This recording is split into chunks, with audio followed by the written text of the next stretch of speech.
Hello மக்களே, அனைவருக்கும் வணக்கம். தமிழ் ஆஸ்பிரண்ட் கிளப் சார்பாக ஸ்ரீராம்குமார்.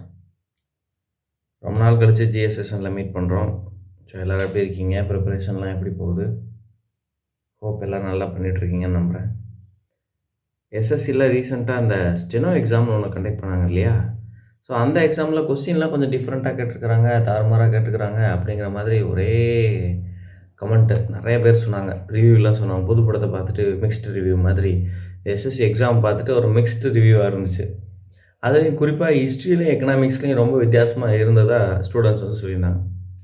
அப்போ என்ன மாதிரி கேட்டுக்கிறாங்க அப்படிங்கிறத இந்த செஷனில் பார்க்க போகிறோம். ஸோ ஸ்டெனோவில் 2025 எஸ்எஸ்சி ஸ்டெனோ 2025 கேட்ட ஹிஸ்ட்ரி கொஸ்டின்ஸ் தான் இந்த செஷனில் நம்ம டிஸ்கஸ் பண்ண போகிறோம். ஸோ எப்போவுமே மோஸ்ட் ரீசெண்ட் எக்ஸாம் நம்மளுடைய அப்கமிங் எக்ஸாமுக்கான ஒரு மார்க் டெஸ்ட் மாதிரி ஹெல்ப் பண்ணும். அந்த வகையில் இந்த செஷன் வந்து ரொம்ப ரொம்ப இம்பார்ட்டண்டான ஒரு செஷனாக இருக்க போது. ஸோ டோன்ட் மிஸ் அவுட், கடைசி வரைக்கும் பாருங்கள். உங்களுக்கு எந்த டவுட் இருந்தாலும் கமெண்ட்டில் சொல்லுங்கள், நான் வந்து கிளியர் பண்ணுறேன். அண்டு இதுக்கான மெட்டீரியல் எல்லாமே தமிழ் ஆஸ்பிரண்ட்ஸ் கிளப்போட டெலகிராம் சேனலில் அவைலபிளாக இருக்கும். அதையும் நீங்கள் தேவையான யூஸ் பண்ணிக்கலாம். அண்ட் நானும் அங்கே இருப்பேன். ஸோ உங்களுக்கு ஏதாவது டவுட்னா அந்த குரூப்லேயும் போடுங்க. I will came to that and நான் எக்ஸ்பிளைன் பண்ணுறேன். ஓகே, லெட்ஸ் நம்ம ஸ்டார்ட் பண்ணலாம். ஃபர்ஸ்ட் கொஸ்டின் பார்ப்போம். முதல் கேள்வியவே பாருங்கள், மங்களகரமாக இருக்குது. என்னமோ கேட்டுக்கிறாங்க. ஆர்கிடெக்சரல் ஸ்டைலில் நம்ம தொட்டு கூட பார்த்துருக்க மாட்டோம். அதிகமாக நமக்கு தெரிஞ்சது டெம்பிள் ஆர்கிடெக்சர் தான். என்னென்னமோ பேசுகிறாங்களே, ரிப்டு வால்ட்டுங்கிறாங்க, பாயிண்டட் ஆர்க்ஸுங்கிறாங்க, ஃப்ளையிங் பட்ரஸுங்கிறாங்க, ஸ்டெயின்டட் கிளாஸ் விண்டோங்கிறாங்க. இதெல்லாம் என்னங்க? பார்த்தீங்கன்னா ஆர்கிடெக்சர் ஸ்டைலை நம்ம நிறைய விதமாக பேசுவோம், சரியா? ஸ்டார்டிங் ஃப்ரம் ஐவிசிலேருந்து ஐவிசி ராக்கட் கேவ்ஸு ஆரம்பித்தோம் அப்படின்னா, அடுத்து குப்தா பீரியடில் ஸ்ட்ரக்சரல் டெம்பிள்ஸ் வந்துடும். ஸ்ட்ரக்சரல் டெம்பிள்ஸ்னால் என்ன? அதுக்கு முன்னாடி கோயில்கள்லாம் எப்படி கட்டியிருப்பாங்கன்னா, கேவ்ஸ் இருக்கு இல்லையா, இந்த கேவ்ஸை குடஞ்சி தான் கட்டுவாங்க. அதான் ராக்கட் கேவ்ஸ். ஆனால் ஸ்ட்ரக்சரல் டெம்பிள்ஸ்னால் என்னென்னா, ஒரு ஒன்றுமே இல்லாத இடத்துல என்ன பண்ணுவாங்க அப்படின்னா, ஒரு பெரிய கோயில் கட்டுறது இல்லையா, கல் மண்ணை வச்சு கட்டுறது இல்லையா, அதான் வந்து ஸ்ட்ரக்சரல் டெம்பிள்ஸ். இந்த ஸ்ட்ரக்சரல் டெம்பிள்ஸுக்கு தான் என்ன ஆகுதுன்னா ஸ்டைல் கிரியேட் ஆகுது. நார்த் இந்தியாவுக்கு ஒரு விதமான ஸ்டைல், சவுத் இந்தியாவுக்கு ஒரு விதமான ஸ்டைல், அண்ட் இது ரெண்டையும் மிக்ஸ் பண்ணி ஒரு ஸ்டைல் அப்படின்னு சொல்லி நம்ம பார்த்துருப்போம். இது நகேரா, இது வந்து திராவிடா, இது வந்து வெசேரா. இதுலேயுமே நிறைய வேரியேஷன்ஸ் இருக்குது. ஸ்கூல் ஆஃப் ஆர்கிடெக்சர் மூலமா, அதாவது திராவிடியன்லேயே சில டிஃப்ரென்சஸ் இருக்கும். ஒவ்வொருத்தவங்க ஒவ்வொரு மாதிரி பண்ணுவாங்க, சில ஃபீச்சர்ஸ் ஆட் பண்ணுவாங்க. விஜயநகரா எக்ஸாம்பிள், விஜயநகரா ஸ்டைலில் வந்து டேங்க்ஸ் ஆட் பண்ணியிருப்பாங்க, மண்டபாஸ் ஆட் பண்ணியிருப்பாங்க. யார்? விஜயநகரா. ஸோ அவங்களும் வந்து திராவிடா தான் பண்ணாங்க. பட் திராவிடாலே விஜயநகரா வந்து என்ன பண்ணுறாங்கன்னா சில எலமெண்ட்ஸ் ஆட் பண்ணுறாங்க. ஸோ அது அவங்களுடைய ஸ்கூல் அப்படின்னு சொல்லுவாங்க. அப்போ இந்த மாதிரி நிறைய வேரியேஷன்ஸ் இருந்துச்சு. அண்ட் அதுக்கப்புறம் மெடிவல் பீரியடில் யார் வர்றா? இஸ்லாமிக் வர்றாங்க. அவங்க ஆரம்பிக்கிறது தான் இண்டோ இஸ்லாமிக் ஆர்கிடெக்சருங்க. இந்த இண்டோ இஸ்லாமிக் ஆர்கிடெக்சருக்கு கீழே தான் நிறைய வரும். ஒன்று வந்து இம்பீரியல் ஸ்டைல் அப்படிம்பாங்க. இம்பீரியல் ஸ்டைல்னால் யாருன்னா ஒன்றும் இல்லை, டெல்லி சுல்தானேட் தான், சரியா? டெல்லி சுல்தானேட். அதுக்கப்புறம் ப்ரொவின்ஷியல் ஸ்டைல் அப்படிம்பாங்க. ப்ரொவின்ஷியல் ஸ்டைல்னால் யாருன்னா, இந்த டெல்லி சுல்தானேட் இருக்கும்போது ரீஜனலாக நிறைய கிங்டம்ஸ் இருந்தாங்க. உதாரணத்துக்கு பஞ்சாப் இருந்தாங்க, பெங்கால் இருந்தாங்க. ஸோ இந்த மாதிரி ரீஜனல் கிங்டம்ஸ் இருந்தாங்க.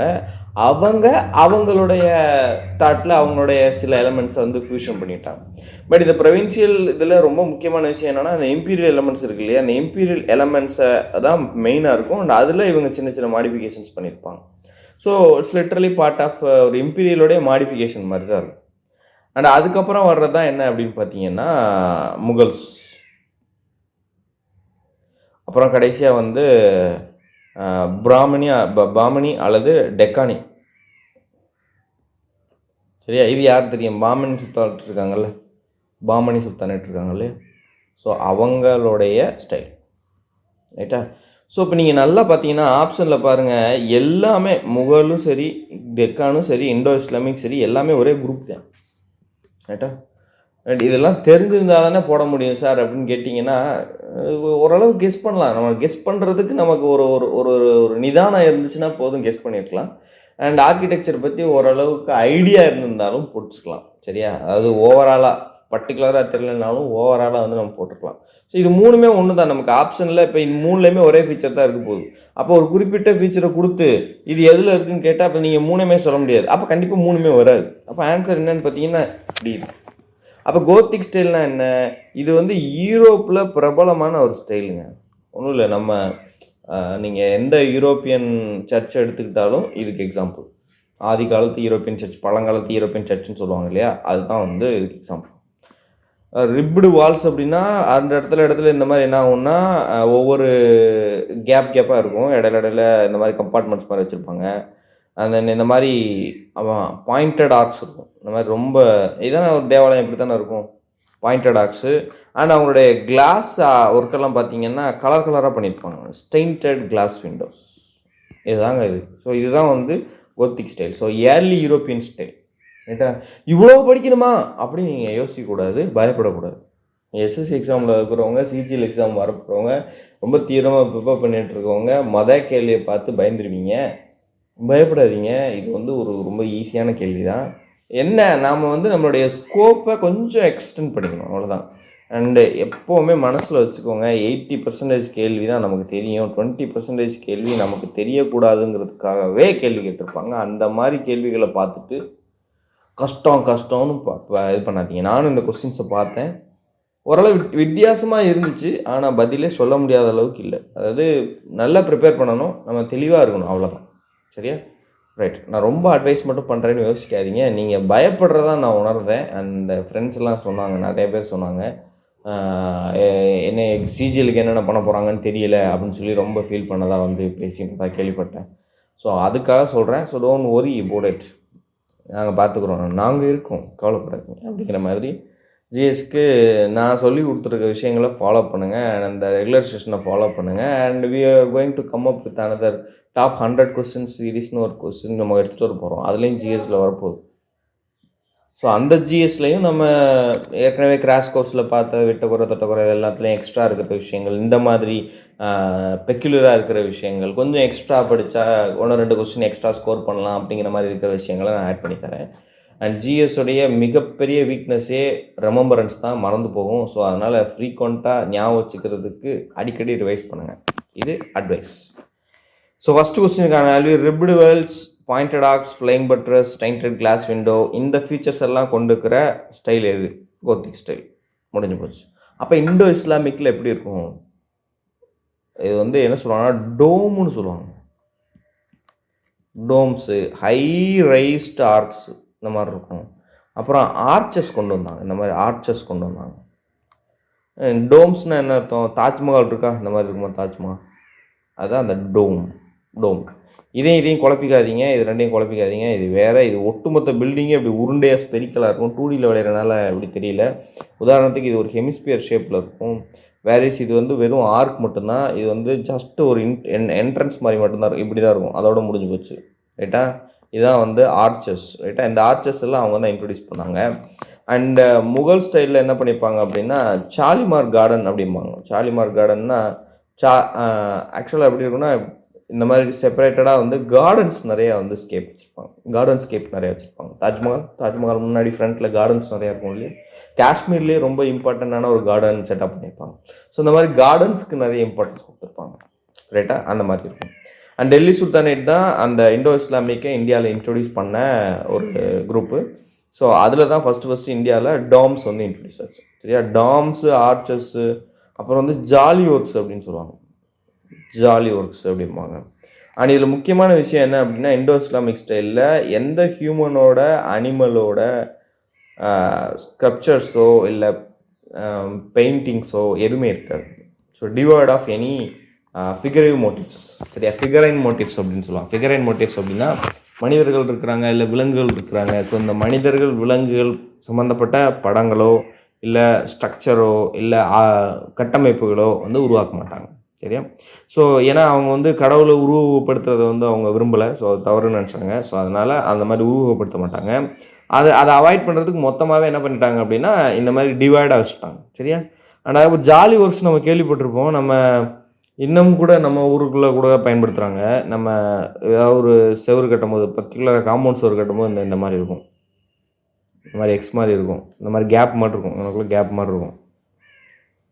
நீங்கள் பார்த்தீங்கன்னா தெரியும். நான் பிக்சர் என்னால் எடுத்துகிட்டு வர முடியல, எனக்கு போதுமான டைம் இல்லை. நெக்ஸ்ட் டைம் நான் பிக்சர் வந்து ஷோ பண்ணுறேன். அதான் வந்து ஜாலி ஒர்க்ஸ். சரியா? இந்த ஜாலி ஒர்க்ஸ் இந்தியாவில் இன்ட்ரடியூஸ் பண்ணதும் அவங்க தான். யார் அப்படின்னா இண்டோ இஸ்லாமிக் ஆர்கிடெக்சர் தான் இன்ட்ரடியூஸ் பண்ணாங்க.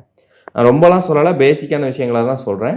அண்ட் அந்த பேசிக்கான விஷயங்கள் தெரிஞ்சிருந்தாலே போதும். இதை பற்றின ஒரு அடிப்படையான ஒரு சென்ஸ் இருந்திருந்தாலே நம்மளால பண்ண முடியும்னா அந்த கொஸ்டினை வந்து போட முடியும். ஸோ இது என்னை பொறுத்த வரைக்கும் ஒரு கெஸ் பண்ண முடிகிற கொஸ்டின் தான். ஆர்கிடெக்சரை பற்றி படிச்சிருந்தீங்கன்னா, if you don't, no problem, கடவுளுக்கு விட்டுருங்க.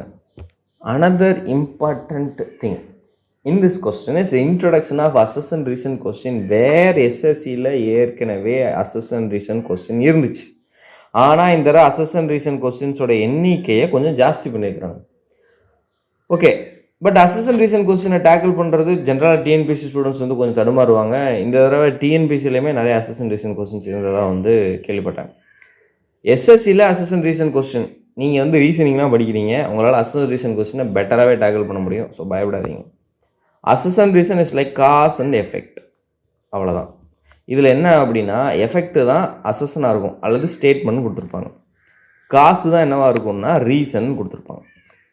புரிஞ்சா? அதாவது இந்த விஷயத்தினால தான் இந்த விஷயம் வந்துச்சு, ரீசன்னால தான் அசஸன் வந்துச்சு அப்படின்னா அது கரெக்ட் எக்ஸ்ப்ளனேஷன். ரீசனுக்கும் அசஸனுக்கும் சம்மந்தமே இல்லை, அதாவது ரீசனுக்கும் ஸ்டேட்மெண்ட்டுக்கும் சம்மந்தமே இல்லை அப்படின்னா not the correct explanation. So இதில் 2 ஸ்டெப் பண்ணணும். மொதல் ஸ்டெப் என்ன அப்படின்னு பார்த்தீங்கன்னா, 2 ஸ்டேட்மெண்ட்டுமே சரியானு செக் பண்ணணும், 2 ஸ்டேட்மெண்ட்டுமே கரெக்டானு செக் பண்ணணும். இதில் ஏதாவது ஒன்று தப்பாக இருந்தாலுமே ஆன்சர் ஈஸி. ஏன்னா ஏதாவது ஒன்று வச்சுருவாங்க, அந்த மாதிரி மாற்றி மாற்றி வச்சுருவாங்க. ஸோ ஈஸியாக எலிமினேட் பண்ணிடலாம். ஸோ 2மே கரெக்டாக இருந்துச்சுன்னா தான் நம்ம வந்து கரெக்ட் எக்ஸ்ப்ளனேஷனா இல்லை நாட் கரெக்ட் எக்ஸ்ப்ளனேஷனா அப்படின்னு பார்க்கணும். சரியா? இப்போ கரெக்ட் எக்ஸ்ப்ளனேஷனாக நான் சொன்னேன், அதுக்கு எக்ஸாம்பிள் நான் சொல்லிட்டேன். ஸோ ரீசனையும் ஸ்டேட்மெண்ட்டையும் பாருங்கள். ஸோ ரீசன்னால தான் ஸ்டேட்மெண்ட் உருவாகுதான்னு பாருங்கள். எஸ் அப்படின்னா அது கரெக்ட் எக்ஸ்ப்ளனேஷன், நோ அப்படின்னா அது நாட் த கரெக்ட் எக்ஸ்ப்ளனேஷன். ரொம்ப சிம்பிள். சரியா? முதல்ல கொஸ்டினை பார்த்து பேனிக்கே ஆகக்கூடாது, பேனிக் ஆகாது. ரைட். 2வது இது அசஸ் அண்ட் ரீசனை பற்றின விஷயம். அடுத்து பாருங்கள், the naming of Good Friday as a positive term is universally accepted among Christian scholars and traditions. The day is termed good to signify the positive theological meaning of Jesus' sacrificial death. Choose the correct option. இப்போ good Friday பற்றி என்ன sir பண்ணுறது? என்ன இது வந்து ஒரு சாமி பற்றின கொஸ்டின், சாமிக்கே விட்டுருங்க, அந்த மாதிரி கொஸ்டின் தான். ஓகே, லெட்ஸ் நம்ம தெரிஞ்சுப்போம். எத்தனை கொஸ்டின்? 25 கொஸ்டினையும் ஸ்கிப் பண்ணுறதா அப்படிலாம் கேட்காதீங்க. அடுத்த கொஸ்டின் பாருங்கள். நமக்குன்னு ஒரு கொஸ்டின் இருக்குது. நம்ம 6 அடிக்கிறதுக்கும் ஒருத்தன் வந்து ஒரு பால் போடுவான், அந்த மாதிரி ஒரு பால் இருக்கும், கவலைப்படாதீங்க. The naming of Good Friday is a positive term. Correct தான். It's universally accepted among Christian scholars and traditions. இதுதான் பிரச்சனையே. Universally accepted? No, it was not universally accepted. Where some Christian scholars describes that it's not Good Friday, it is God's Friday அப்படின்னு தான் பேசுகிறாங்க. So இதுதான் மருவி good Friday ஆகிடுச்சு. குட்டுங்கிற வார்த்தை ஹோலி அப்படிங்கிற ஒரு மீனிங்கில் பயன்படுத்தப்படுறதுனால தான் குட்டுங்கிற வார்த்தை பயன்படுத்துகிறாங்க அப்படின்னு சொல்கிறாங்க. But there is a debate among Christian scholars itself. சரியா? ஸோ அதனால் கிறிஸ்டியன் ஸ்காலர்ஸை அக்செப்ட் பண்ணிக்காதனால it was not universally accepted. So முதல் ஸ்டேட்மெண்ட் தப்பு. Where the day is termed good to signify the positive theological meaning of Jesus sacrificial death. அது correct தான். பாசிட்டிவ்னா ஒன்றும் இல்லை, பாசிட்டிவ். தியாலஜிக்கல்னா இறை சார்ந்த அப்படிங்கிறது மீனிங். கடவுளை பற்றி பேசுகிறது தியாலஜிக்கல் அந்த மாதிரி சொல்லுவாங்க. இறை சார்ந்த ஜீசஸோடைய சாக்ரிஃபைஷியல் டெத். ஜீசஸ் வந்து இறந்து போனார் இல்லையா, தன்னை தியாகம் பண்ணிக்கிட்டு இறந்து போனார் இல்லையா. ஸோ அப்படி இறந்து போனதுக்கு ஒரு பாசிட்டிவ் அர்த்தம் கொடுக்கறது வேண்டி இதை வந்து குட் ஃப்ரைடேன்னு சொல்லியிருக்காங்க. அது என்னமோ உண்மை தான். ஸோ அது ரீசன் கரெக்ட் தான். ஆனால் என்ன தப்பு? ஸ்டேட்மெண்ட் தப்பு. அழகாக ஆப்ஷன் எலிமினேட் பண்ணலாம். நீங்கள் ஸ்டேட்மெண்ட் தப்புனாலே ஆப்ஷன் டி முடிஞ்சு போச்சு. நீங்கள் 2வது என்னமே இல்லை, 2 ஸ்டேட்மெண்ட்டுமே சரின்னா தான் நம்ம 2வது விஷயம் யோசிக்க வேண்டியிருக்கும். சார் இதுக்கெலாம் நாங்கள் எங்கே போகிறது? எங்கேயும் போக வேணாம், அடுத்த கொஸ்டினை பாருங்கள், தெரியும். அருமையான question. Which Rajput ruler defeated Muhammad Ghori இந்த ஃபர்ஸ்ட் பேட்டில் ஆஃப் தாரன்? எல்லாருக்குமே தெரியும். ஆப்ஷனை கூட இன்னும் கன்ஃபியூஸ் பண்ணலாம். பிருத்திவிராஜ் சௌஹான் 1ன்னு கேட்கலாம், பிருத்திவிராஜ் சௌஹான் 2ன்னு கேட்கலாம், பிருத்திவிராஜ் சௌஹான் 3ன்னு கேட்கலாம். இப்படி ஒரு ஆப்ஷன் வச்சுருந்தாங்கன்னா கொஸ்டின் ஈஸி, பட் ஆப்ஷன் கஷ்டம். அந்த மாதிரி, அதாவது operation success but patient died அப்படிங்கிற மாதிரி வந்து நின்றுருக்கும். பட் அப்படி கூட வைக்கல. ஸோ ஆன்சர் என்ன தான் அப்படின்னா பிருத்விராஜ் சஹவான் அப்படின்னு நமக்கு எல்லாமே தெரியும். இனோபட் பேட்டில் ஆஃப் தரேன் அண்ட் முகமது கோரி 1191 அண்ட் 1192 ஒரு ரெண்டு தடவை பேட்டில் ஆஃப் தரேன் நடந்திருக்கும். ஃபர்ஸ்ட்டில் பிருத்விராஜ் சௌகான் ஜெயிச்சிருவார், ரெண்டாவதுல பிருத்விராஜ் சௌகான் தோற்று போயிடுவார். அண்ட் பிருத்விராஜ் சௌகானை பற்றி நம்ம பார்த்துருக்கோம். ராய் பித்தோரா அப்படின்னு அழைக்கப்படக்கூடிய ஒருத்தர். ஸோ இவருடைய original name Rai Pithora. So இவரை பற்றின ஒரு கதை ஒன்று இருக்கும். அதுதான் வந்து என்னென்னா பிருத்விராஜ ராசோவ். ஸோ இது எழுதினது யார்? சந்து பர்தா எழுதியிருப்பார். சந்து பர்தா யார்? பிருத்விராஜோட கோட்பாயிட்டு. சரி, இந்த 3 பேரில் சொன்னீங்களே, இந்த 3 பேரில் என்ன ஆன்சர் சார் அப்படின்னு பார்த்தீங்கன்னா பிருத்விராஜ் சௌகான் 3 தான் ஆன்சர். இதெல்லாம் நம்ம கிராஷ் கோர்ஸில் பார்த்தோம்.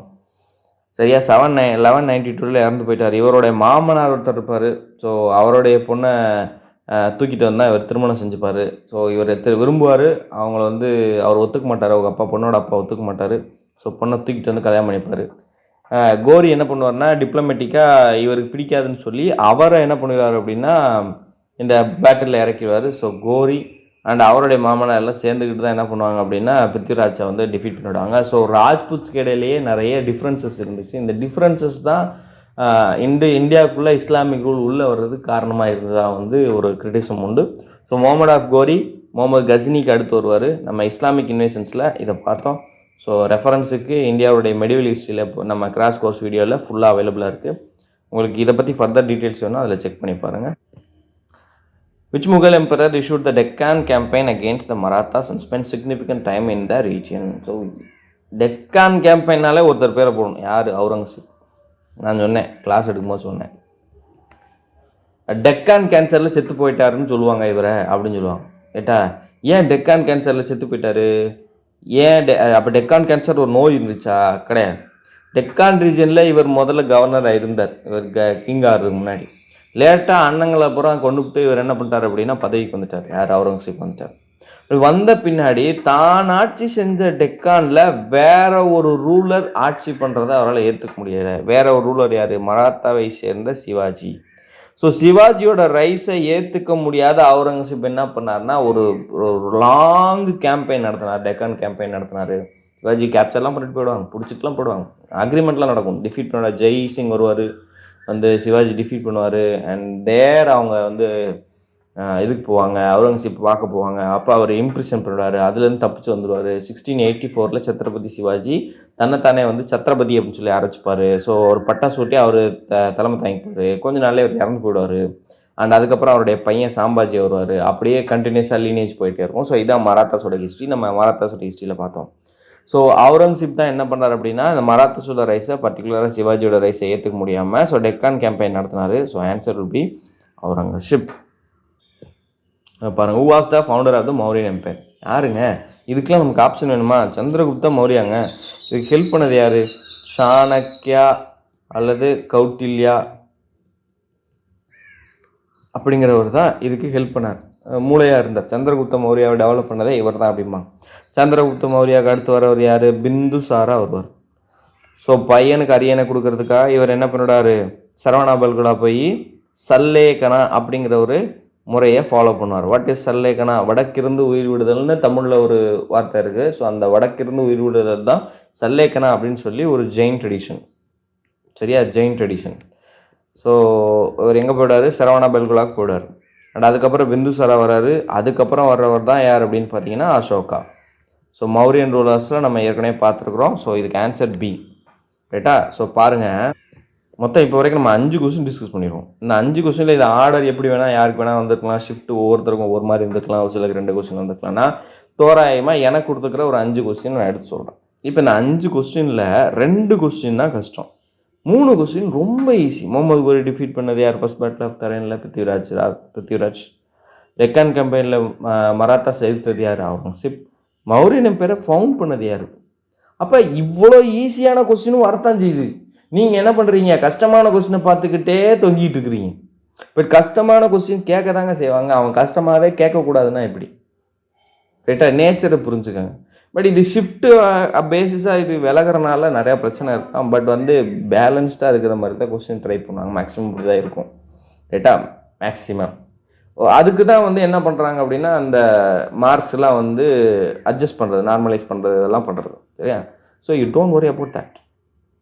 எதை பற்றியுமே ஒரி பண்ணக்கூடாதுன்னா அப்போ நாங்கள் எதை பற்றிடா ஒரி பண்ணுறது அப்படின்னு உங்கள் கோவம் வரும் உங்களுக்கு. அது எனக்கு தெரியுது. Us concentrate on our studies. நம்ம கைக்குள்ளே உள்ள விஷயங்களை பற்றி நம்ம கவலைப்படுவோம். அது நமக்கு வெளியில் இருக்கிற விஷயங்களுக்கு மேலே கூட சம்டைம்ஸ் கண்ட்ரோல் கிடைக்கலாம். ரைட்டா? அடுத்த கொஸ்டின் பாருங்கள். Which are the following is considers the oldest known civilization of Indian subcontinent? What is the oldest known civilization in Indian subcontinent? Indus valley civilization. முடிஞ்சு போச்சா? 3200 பிசியில் இருந்து ஆரம்பிச்சிச்சு. Rafah 1900 PC. நான் ரஃபா சொல்கிறேன், அப்ராக்சிமேட்டாக சொல்கிறேன். 1900 பிசி வரைக்கும் இருந்துச்சு. ஓல்டஸ்ட் known civilization எது? Mesopotamian civilization or Sumerian civilization, அதுக்கு இன்னொரு பேர் இருக்குது. ஸோ இப்போ இந்தியாவில் இண்டஸ் வேலி சிவிலைசேஷன் இருக்கும்போது கண்டெம்பரரியாக இருந்தது ஈஜிப்டியன் சிவிலைசேஷனும் கண்டெம்பரரியாக இருந்தது. அண்ட் 1700 இருந்தது வந்து சைனீஸ் சிவிலைசேஷன். ஸோ இதெல்லாம் இம்பார்ட்டன்ட் சிவிலைசேஷன்ஸுங்க. சரியா? வேர்ல்டு லெவலில் இருந்த important civilisation. Indies valley civilisation ஏன் இதுக்கு பேர் வைக்கிறோம்? ஏன்னா இண்டஸோட 5 ரிவர்ஸில் இது கான்சன்ட்ரேட் பண்ணியிருந்தாங்க. ஜீலம், செனாப், ராவி, பியாஸ், சட்லஜ். இந்த 5 ரிவர்ஸ் ப்ளஸ் இண்டஸ் இதோடைய வேலிகளில் கான்சன்ட்ரேட் பண்ணியிருந்தாங்க. முக்கியமான நகரம் நம்ம பார்த்துருக்கோம். மொஹஞ்சதாரோ, ஹரப்பா, லோத்தல், தோலவீரா, காலிபங்கன், ராக்கிகாரி, இதெல்லாம் பார்த்தோம். ஸோ இதில் ராக்கிகாரி தான் இந்தியாவில் இருக்கக்கூடிய லார்ஜஸ்ட் ஐவிசி சைட். இந்தியாவில் இருக்கக்கூடிய லார்ஜஸ்ட் ஐவிசி சைட். மொஹஞ்சதாரோவுக்கு மீனிங் சொல்லியிருக்கிறாங்க மவுண்ட் ஆஃப் டெட் அப்படின்னு. மவுண்ட் ஆஃப் டெட் சிந்தி மொழியில் மவுண்ட் ஆஃப் டெட் மீனிங் மொஹஞ்சதாரோவுக்கு. அண்ட் லோத்தலோடைய மீனிங்கும் குஜராத்தி மொழியில் மவுண்ட் ஆஃப் டெட் தான். சரியா? மவுண்ட் ஆஃப் டெட் தான். அண்ட் லோத்தலில் முக்கியமான டாக் யார்ட் இருக்கும். அண்ட் தொலவீராவில் வாட்டர் மேனேஜ்மெண்ட்டுக்கு ஃபேமஸான சிட்டி. வாட்டர் மேனேஜ்மெண்ட்டுக்கு ஃபேமஸான சிட்டி. அண்ட் மொஹஞ்சதாரோ பற்றி நமக்கு தெரியும் என்ன, திரிபாங்கா போச்சருடைய டான்ஸிங் கேர்ள் ஸ்டாச்சு கண்டுபிடிச்சிருப்பாங்க. அண்ட் அதுக்கப்புறம் வந்து பெரிய டேங்க் ஒன்று கண்டுபிடிச்சிருப்பாங்க. இதெல்லாம் நம்ம ஐவிசியில் டிஸ்கஸ் பண்ண விஷயங்கள். சரியா? சும்மா சிம்பிளாக ரீகால் பண்ண ட்ரை பண்ணுறேன். அடுத்த கொஸ்டின் பாருங்கள். அடுத்து முக்கியமான சேஞ்சஸ் எஸ்எஸ்சிசி ஸ்டெனோவில் பண்ணியிருந்தது என்ன அப்படின்னு பார்த்தீங்கன்னா அந்த ஸ்டேட்மெண்ட்ஸ். நிறைய கொஸ்டின் கொடுத்துருந்தாங்க ஸ்டேட்மெண்ட்ஸ். ஸோ 1, 2 கொடுக்கும், 1, 2, 3ன்னு கொடுக்கணும்னு அவசியம் இல்லை. இந்த மாதிரி ஏபிசிடிலே ஸ்டேட்மெண்ட் கொடுத்து கரெக்ட் எது இன்கரெக்ட் எதுன்னே கேட்கலாம். சரியா? இப்போ ஸ்டேட்மெண்ட்டுக்கும் மற்ற விஷயங்களுக்கும் என்ன பிரச்சனை சார் அப்படின்னு கேட்டிங்கன்னா, ஸ்டேட்மெண்ட்டை பொறுத்த வரைக்கும் அதில் ஒரு சின்ன வார்த்தையில் கூட ட்விஸ்ட் வைக்கலாம். அது ஃபுல்லாக கரெக்ட்னா தான் கரெக்டு. பட் இதே ஸ்ட்ரைட்டு கொஸ்டின்னா அப்படி தெரிஞ்சால் தெரிஞ்சு தெரில அவ்வளோதான், அந்த மாதிரி. சரியா? அப்போ இது கொஞ்சம் ஒர்க் பண்ணணும், கொஞ்சம் டைம் எடுக்கும், அவ்வளோதான். ஸோ இப்போ நீங்கள் எல்லாத்தையும் பார்க்குறீங்கன்னா டைம் ஓட்ட தான் முயற்சி பண்ணியிருக்காங்க. சரியா? இப்போ இதில் பாருங்கள், நாட் ட்ரூ அபவுட் ராஸ் பிகாரி போஸ். ராஸ் பிகாரி போஸ் நீங்கள் படிச்சிருந்தீங்கன்னா தெரியும், இந்தியன் நேஷ்னல் ஆர்மியை செகண்ட் ஃபேஸில் இவர் தான் வந்து ட்ரை பண்ணுறாரு, அதாவது கண்டக்ட் பண்ணிக்கிறாரு. இந்தியன் நேஷ்னல் ஆர்மியை ஃபவுண்ட் பண்ணது யார் அப்படின்னு பார்த்தீங்கன்னா மோகன் சிங் அப்படிங்கிற ஒருத்தவர் தான். ஸோ இவர் தான் அவருடைய ஃபஸ்ட்டு ஃபேஸ் வச்சுருக்காரு. செகண்ட் ஃபேஸ் ராஸ் பிகாரி போஸ். ரைட். இவர் தான் என்ன பண்ணுறாரு அப்படின்னா சுபாஷ் சந்திர போஸுக்கு அழைப்பு கொடுக்குறாரு. நீங்கள் இதோடைய கமாண்டர் ஆகுங்க அப்படின்னு சொல்லி அழைப்பு கொடுக்குறாரு. அந்த பதவியை ஐஎன்ஏவை சுபாஷ் சந்திர போஸ்ட்டை ஒப்படைச்சது யார் அப்படின்னா ராஸ் பிகாரி போஸ் தான். சுபாஷ் சந்திர போஸ் வந்து அதில் நிறைய ரிஃபார்ம்ஸ் பண்ணுவார். ரிஃபார்ம்ஸ் பண்ணி ஒவ்வொன்றுக்கும் ஒவ்வொரு படை பேர் வைப்பார். ஜான்சி படை அப்படின்னு சொல்லி நிறைய பெண்கள் படையெல்லாம் சேர்ப்பார். அண்ட் அதுலேருந்து ஐஎன்ஏக்கு நிறைய ஆள் எடுப்பாங்க. அண்ட் அதுக்கப்புறம் அவங்க ஒரு சிங்கப்பூரில் வந்து ஒரு ப்ரொவிஷனல் கவர்மெண்ட் வந்து ஃபார்ம் பண்ணுவாங்க 1943 ப்ரொவிஷனல் கவர்மெண்ட். அண்ட் அதுக்கப்புறம் மணிப்பூர் வழியாக திரிபுரா வழியாக இந்தியாவுக்கு வந்து படையெடுப்பாங்க. வேர் தே ஃபெல் அண்டு சுபாஷ் சந்திர போஸ் வாஸ் எஸ்கேப்டு. வேர் அந்த ஃப்ளைட்டில் போகும்போது அவர் ஆக்சிடெண்ட்டில் இறந்து போயிட்டு தான் வந்து சொல்லப்படுது. சரியா? இதுதான் வந்து சுபாஷ் சந்திர போஸோட கதை.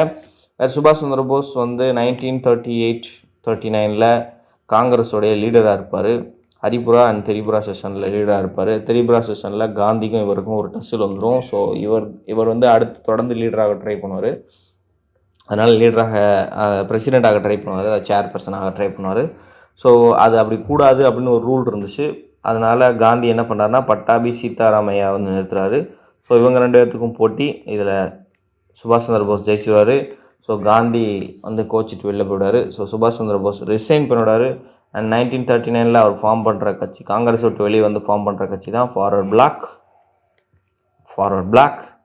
அண்ட் அதுக்கப்புறம் தான் இந்த ஐஎன்ஏ சம்மந்தப்பட்ட விஷயங்கள்லாம் நடக்குது. ஐஎன்ஏ ட்ரையல்ஸ் 1945 நடந்துச்சு. ஐஎன்ஏல இந்த பிடிபட்டாங்க இல்லையா அந்த வீரர்களுக்கு எதிரான விசாரணை நடந்துச்சு. இதில் இந்தியாவில் பிரபலமான வக்கீல்கள்லாம் ஆஜரானாங்க. உதாரணத்துக்கு ஜவஹர்லால் நேருவே ஐஎன்ஏ பீப்புள்ஸ்க்கு ஆதரவாக வந்து வாதாடியிருப்பார் ஜவஹர்லால் நேரு. இப்போ இது வந்து அவங்களுடைய கதை, ஐஎன்ஏ பற்றின கதை. He founded Indian Independence League in Tokyo in 1942. தெரியாதுன்னே வச்சுப்போம். He was an important figure in the Ghadar movement and in the formation of Azad Hind Fauj, INA. இதை பற்றி நமக்கு தெரியும். ஆசாத் ஹிந்த் ஃபௌஜை பற்றி நமக்கு தெரியும். அப்போ இது கரெக்டாக இருக்கலாம். அடுத்து இருப்பாங்க, he was independent India's first commander in chief of Indian Army. பார்த்தீங்களா, ஐஎன்ஏ வச்சு அதில் ஒரு கேள்வி கேட்குறாங்க. ரைட், எது சரியாக தப்பாக நமக்கு தெரியாது, ஆனால் இதை பற்றி நமக்கு தெரிஞ்சிருக்க நிறைய வாய்ப்பு இருக்குது. கேஎம் கரியப்பான்னு ஒருத்தர் இருந்தார் தெரியும்ல, அவர் தான் இந்தியாவுடைய ஃபஸ்ட்டு கமாண்டர் இன் சீஃப். கரெக்டாக? அப்போ இது எப்படி ராஸ் பிகாரி போஸாக இருக்க முடியும்? அப்போ இது கண்டிப்பாக தப்பு. அப்போ மற்ற 3 எல்லாமே கரெக்டு. So answer D. வேறு ஒரு இன்ஃபர்மேஷன்லேருந்து நம்ம எடுக்கிறோம். ஸோ நம்ம கமாண்டர் இன் சீஃப் யார்? கரியப்பா. மேக்ஸிமம் நீங்கள் கேள்விப்பட்டிருக்கலாம், கேள்விப்படலைனாலும் ஒன்றும் பிரச்சனை இல்லை. ரைட்டா? பாருங்கள், இந்தியன் இண்டிபெண்டன்ஸ் லீக் அவர் ஃபவுண்ட் பண்ணார் டோக்கியோவில். Yes, he founded it 1942. he was an important figure in Ghadar movement. 1914 1918 வரைக்கும் ரொம்ப ஃபேமஸாக இருந்த கதார் மூமெண்ட் யூஎஸில் இயங்கி வந்தாங்க. இவங்க வெளியிட்ட பத்திரிக்கை தான் த கதார். சரியா? கதார்னு ஒரு ஜேர்னலே வெளியிட்டாங்க, ஒரு நியூஸ் பேப்பர் ரிலீஸ் பண்ணாங்க. இவங்க வந்து ஒரு ரெவல்யூஷனரி மூமெண்ட். ரெவல்யூஷனரி மூமெண்ட் என்ன பண்ணுவாங்க? ஆயுதம் எடுப்பாங்க, பிரிட்டிஷ்காரங்களை கொலை பண்ணுவாங்க, அது மூலமாக ஒரு ஃபியர் க்ரியேட் பண்ணுவாங்க, தனி மனித சாக்ரிஃபைஸ் க்ரியேட் பண்ணுவாங்க, இண்டிவிஜுவல் சாக்ரிஃபைஸ்க்கு இம்பார்ட்டன்ஸ் கொடுப்பாங்க, இந்த ஹீரோயிசமை மக்கள் மத்தியில் போர்ட்ரே பண்ணுவாங்க. ஸோ இதுதான் சரியான வழியில் மக்கள்கிட்ட ஒரு ஐடியாலஜி க்ரியேட் பண்ணுவாங்க.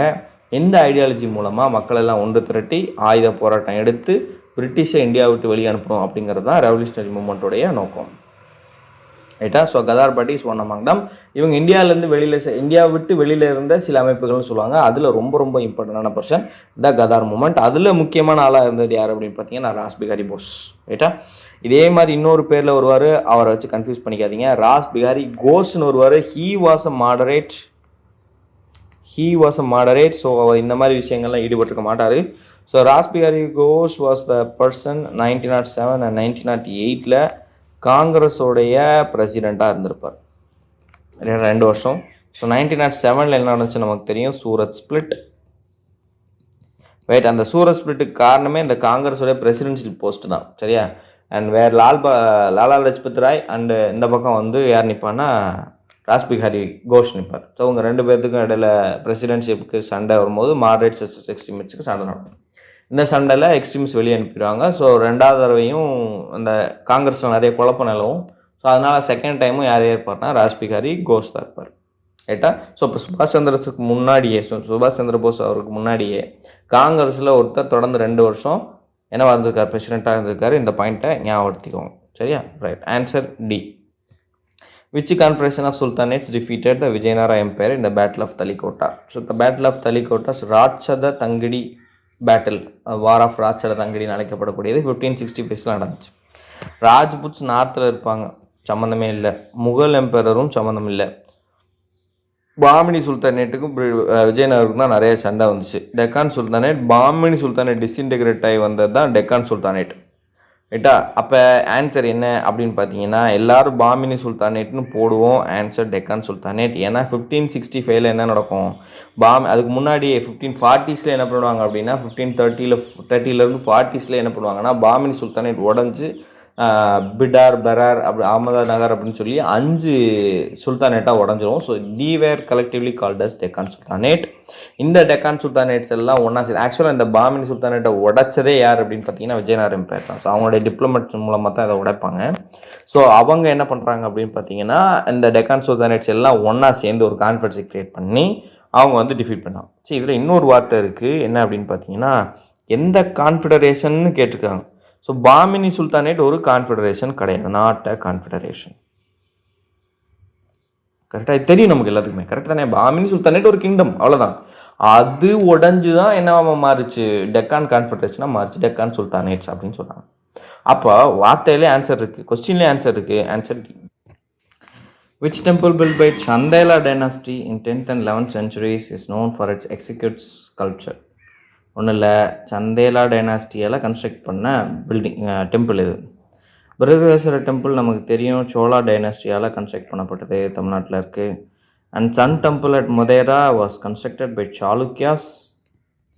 ஆக்சுவலாக அவங்கள சொலாங்கி சாளுக்கியாஸ்னு சொல்லுவாங்க. ஸோ சொலாங்கீஸ் அப்படின்னு சொல்லுவாங்க. Modhera is in Gujarat. And Lingaraj temple வந்து சோமவம்சி அப்படின்னு சொல்லி ஒரு டைனாஸ்டி. எங்கன்னா Bhubaneswar.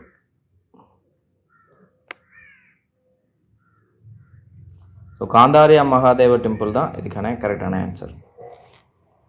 Which Pratihara ruler successfully repelled Arab invasions in north western India? நான் சொல்லியிருப்பேன்னு நினைக்கிறேன், நாகபட்டா 1 பற்றி சொல்லியிருப்பேன்னு நினைக்கிறேன். மிகிர் பஜா பற்றியும் சொல்லியிருந்தேன், நாகபட்டா 1 பற்றியும் சொல்லியிருந்தேன். இவங்க 2 பேரை பற்றி சொல்லலை. ஸோ ஆன்சர் இவங்க 2 பேருக்குள்ள ஒரு ஆள் தான். யாருன்னு பார்த்தீங்கன்னா நாகபட்டா 1 தான். சரியா? ஸோ எந்த பிரதிகார ரூலர் அரப் இன்வேஷன் வந்து பெட்டராக டிஃபீட் பண்ணது யார் அப்படின்னு பார்த்தீங்கன்னா நாகபட்டா 1. In the context of Mughal administration, who were referred to as the Shaikh Sadas or Hindustanis? இது கொஞ்சம் தெரிஞ்சதாக தான் போட முடியும். சரியா?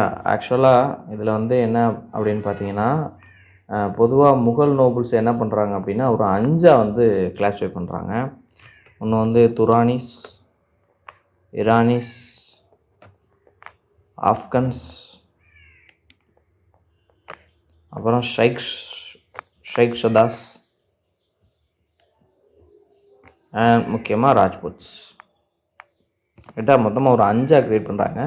இதில் அக்பர் தான் வந்து என்ன பண்ணுறாரு அப்படின்னா ஹிந்துஸை பர்டிகுலராக ராஜ்புட்ஸை வந்து என்ன பண்ணுறாரு அப்படின்னா நோபல்ஸில் வந்து இன்க்ளூட் பண்ணுறாரு. ரைட்டா? அந்த ஷைக் சதாஸை பற்றி தான் கேள்வி கேட்டுக்கிறாங்க. ஷைக் சதாஸ் அப்படிங்கிறவங்க யார் அப்படின்னு பார்த்தீங்கன்னா இந்தியன் முஸ்லீம்ஸை தான் ஷைக் சதாஸ்னு சொல்கிறாங்க. ஸோ ஒருவேளை இதை பற்றி படிச்சிருந்தீங்கன்னா, அதாவது ஷைக் சதாஸ்ங்கிற வார்த்தை கேள்விப்பட்டிருந்தாலே இதுக்கு ஆன்சர் தெரியும். ஏன்னா கொடுக்கும்போது என்ன தான் கொடுக்குறாங்கன்னா Indian Muslims are Shaikhzadas அப்படின்னு தான் கொடுக்குறாங்க. So indigenous Muslims who held administrative post under Mughal ரூலுங்க. ஸோ ஆன்சர் வந்து டி. ஸோ இது வந்து கொஞ்சம் ட்ரிக்கியான கொஸ்டின் தான். Which are the following correctly pairs a monument with its architecture style? அதாவது ஒரு பக்கம் மானுமெண்ட் கொடுத்து இன்னொரு பக்கம் ஆர்கிடெக்சர் ஸ்டைல் கொடுத்துக்கிறாங்க. அண்ட் இந்த கொஸ்டின்ஸ் கஷ்டமாக இருந்ததுக்கு இன்னொரு முக்கியமான ரீசன் என்னென்னா, நம்ம எக்ஸ்ப்ளோர் பண்ணாத நிறைய ஏரியாஸ்லேருந்து சில கொஸ்டின். ஸோ அதில் ஆர்கிடெக்சர் நிறைய பேசியிருக்காங்க.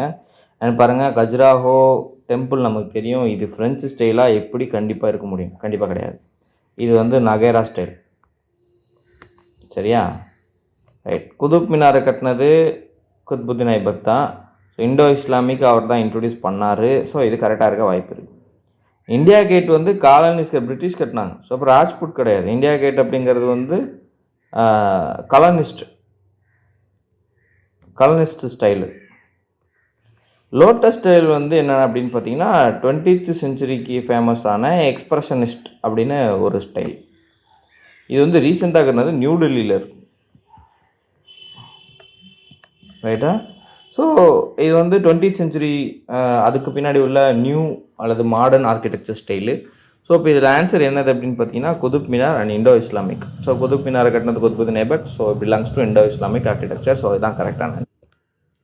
ஸோ அடுத்து பாருங்கள், மேட்ச் த ஃபாலோயிங். ஸோ ஒரு வித்தியாசமான கொஸ்டின் என்னென்னா, ஈவெண்ட்டை கொடுத்து ஒவ்வொரு விஷயங்களை கொடுத்து அதுக்கு தொடர்புடைய விஷயங்களை பொறுத்த சொல்லி கேட்டிருக்கிறாங்க. கொஞ்சம் வித்தியாசமாக தான் இருக்குது. சரி பார்ப்போம். இது என்னன்னு பார்த்தீங்கன்னா ஆப்கான் படையெடுப்பு, சிந்து படையெடுப்புன்னு சொல்லுவாங்க. சிந்து படையெடுப்பு அப்படின்னு சொல்லுவாங்க. அது annexation of Sindh by British. ரைட்டா? அதாவது இந்தியாவுடைய வெஸ்டர்ன் ரீஜனில், நார்த் வெஸ்டர்ன் ரீஜனில், பர்டிகுலராக பாகிஸ்தான் அண்ட் அதோடைய ஓரங்களில் நார்த் வெஸ்ட் ஃப்ரான்டியர் ப்ராவின்சஸ் அப்படின்னு சொல்லி பிரிட்டிஷ் சில பகுதியில் வச்சுருந்தாங்க. இந்த பகுதிகளை ஆரம்ப காலகட்டத்தில் விட்டு தான் வச்சுருந்தாங்க. அண்ட் லேட்டராக இதை வேகமாக போய் அனெக்ஸ் பண்ணிக்கிட்டாங்க. அந்த அனெக்ஸ் பண்ணதுக்கு நிறைய ரீசன் சொல்லுவாங்க. அந்த அனெக்சேஷன் ப்ரொசீஜர் நிறைய நடந்துச்சு.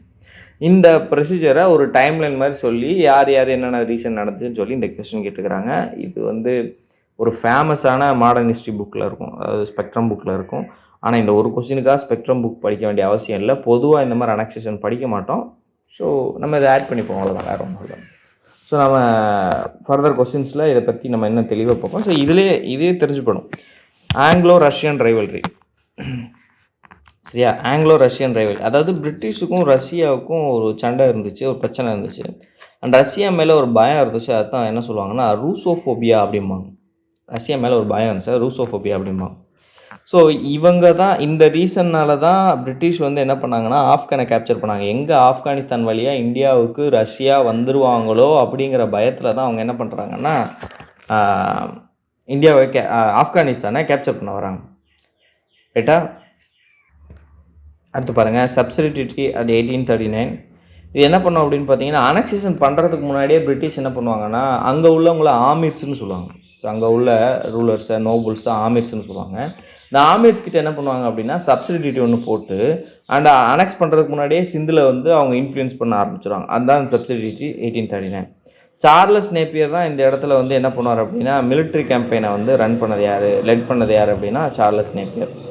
அடுத்து இந்த ரிவர் சிந்த் மேலே அவங்களுக்கு ஒரு கமர்ஷியல் இன்ட்ரெஸ்ட் இருக்கும். அதை ஒரு காரணமாக சொல்லுவாங்க. ஆக்சுவலாக இதெல்லாம் ஒரு ரீசன் போக, ஆப்கானிஸ்தான் வழியாக ரஷ்யா இந்தியாவுக்குள்ளே வந்துடுவாங்க அப்படிங்கிற ஒரு ரீசன் போக, சிந்து மேலே ஒரு கமர்ஷியல் இன்ட்ரெஸ்ட் இருக்கும் அவங்களுக்கு, ஸோ பிரிட்டிஷ்க்கு. ஸோ அது ஒரு ரீசனாக சொல்லுவாங்க. அண்ட் ட்ரீட்டி ஆஃப் 1832 அதனால் என்ன பண்ணுவாங்கன்னா, அவங்க ரெண்டு பேர்த்துக்கு இடையில, ஆப்கான் பீப்புளுக்கு இடையில, சிந்து பீப்புளுக்கு இடையில, பிரிட்டிஷ் கடையில் ஒரு அக்ரிமெண்ட் போடுவாங்க. அதன் இடையில் என்ன பண்ணுவாங்கன்னா, சிந்து ரிவர்ஸு அண்டு சிந்து வழியாக அவங்களோட பிரிட்டிஷ் ஸ்டேட்டை கேரி பண்ணிக்கலாம் அப்படின்னு சொல்லியிருக்கோம். ஸோ இதை மேட்ச் பண்ணிங்கன்னா பாருங்கள், Anglo Russian rivalry led Britain to expand influence in Afghanistan and Persia. ஒன்று சப்சிடிட்டி தான் என்னது, forced armies of Sindh before annexation. So Charles Napier தான் led military campaign to annex Sindh, called it a rascality. And river Sindhu had commercial values, attracted British interest. Treaty of 1832 opened Sindh rivers and roads to British trade. So இதில் ஆன்சரே தெரியலனா கூட இதில் answer இருக்கிறதுக்கு ஒரு வழி இருக்குது. என்னென்னா, நம்ம காம்ப்ரிஹென்ஷனில் நம்ம ஜம்பிள்டு சென்டென்ஸ் பார்ப்போம் தெரியுமா, இங்கிலீஷில் அடுத்தடுத்த வார்த்தை அந்த மாதிரி மேட்ச் பண்ண ட்ரை பண்ணுங்கள். இதில் சார்லஸ் நேப்பியருங்கிறது ஒரே ஒரு பேர் மட்டும்தான் இருக்குது. லெட் மிலிட்ரி கேம்பெயினில் லெட் பண்ணுறது யாராக இருக்கும், ஒரு ஆள் தான் இருக்கு. அப்போ சிக்கு தான் 4. அப்போ சிக்கு 4 ஆப்ஷன் எங்கே இருக்குன்னு பாருங்கள், ஆன்சர் ஏ. அவ்வளோதாங்க. சரியா? இது நமக்கு தெரியலனாலும் இந்த கொஸ்டின் ஆன்சர் போடலாம். கொஸ்டினை பார்த்து ரொம்ப பெருசாக இருக்குது, but we can take answer from it. So அடுத்த கொஸ்டின் பாருங்கள். அசன் rows of circular brick platforms at Harappa were used for religious ceremoniesன்னு கொடுத்துக்கிறாங்க. These platforms are found to contain wheat and barley grains. So இது கரெக்டு தான். வீட் and பார்லிலாம் கிடச்சிருக்கும். So அவங்க இது மூலமாக சாக்ரிஃபைஸ் கொடுத்துருக்கலாம் அப்படின்னு நம்பப்பட்டது. பட் அவங்க ரிலீஜியஸ் செரமனிஸ் பண்ணதுக்கான அத்தாட்சியோ அடையாளமோ எங்கேயுமே இல்லை. ஸோ அவங்க ரிலீஜியன் சம்மந்தப்பட்ட விஷயங்களில் கிடைச்ச ஒரே ஒரு விஷயம் என்னென்னா, 2 விஷயம் கிடச்சிடும். இன்ஃபேக்ட் என்ன அப்படின்னா, மதர் காடஸஸோட சிலை அண்ட்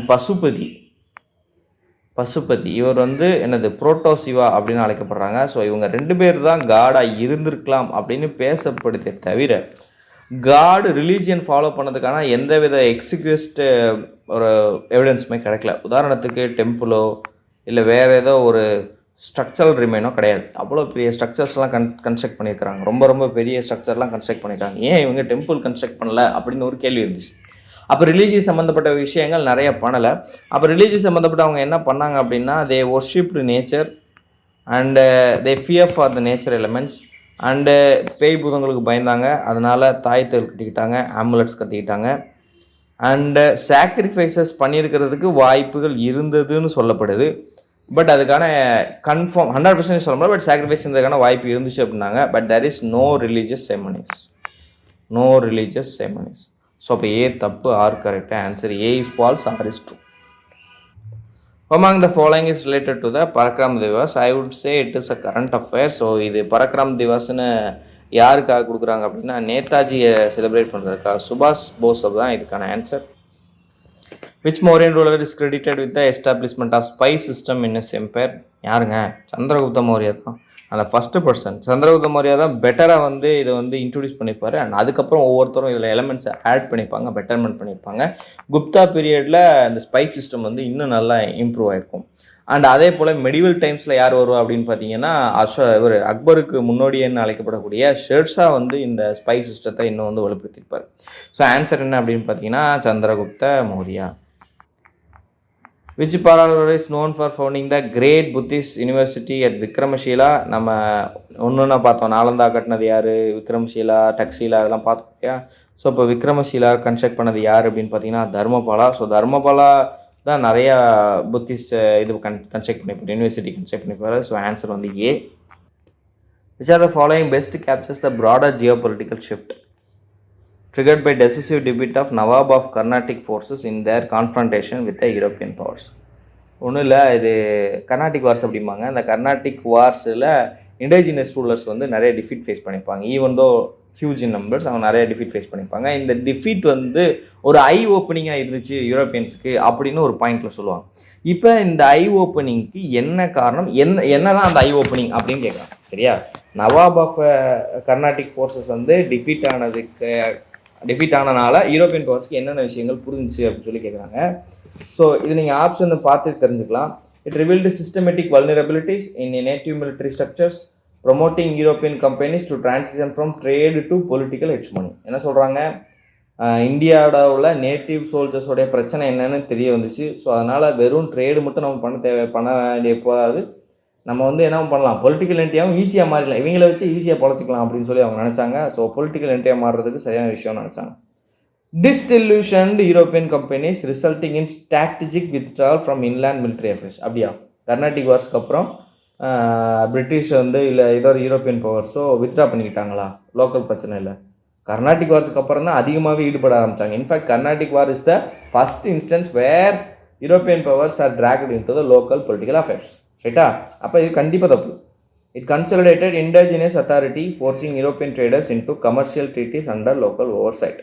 பாருங்கள், இண்டிஜினஸ் அத்தாரிட்டி கிரியேட் பண்ணாங்கன்னா அது மூலமாக யூரோப்பியன் ட்ரேடர்ஸுக்கும் கமர்ஷியல் ட்ரீட்டிஸ் இது எல்லாத்தையுமே லோக்கல் ஓவர்சைட்டில், இந்தியன்ஸ் வந்து இவங்களோட ட்ரேடை oversight பண்ணாங்களாம்.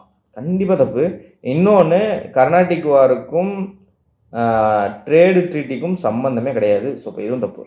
It established a stable dual administrative system between Indian principalities and foreign chartered companies. அதில் ஸ்டேபிள் ரூல் இருந்ததே தப்பு. டூயல் அட்மினிஸ்ட்ரேஷன் பண்ணாங்களா? இந்தியன்ஸ் அட்மினிஸ்ட்ரேட் பண்ண விட்டாங்களா? நோ. ஸோ அப்போ இதுவும் தப்பு. So answer A.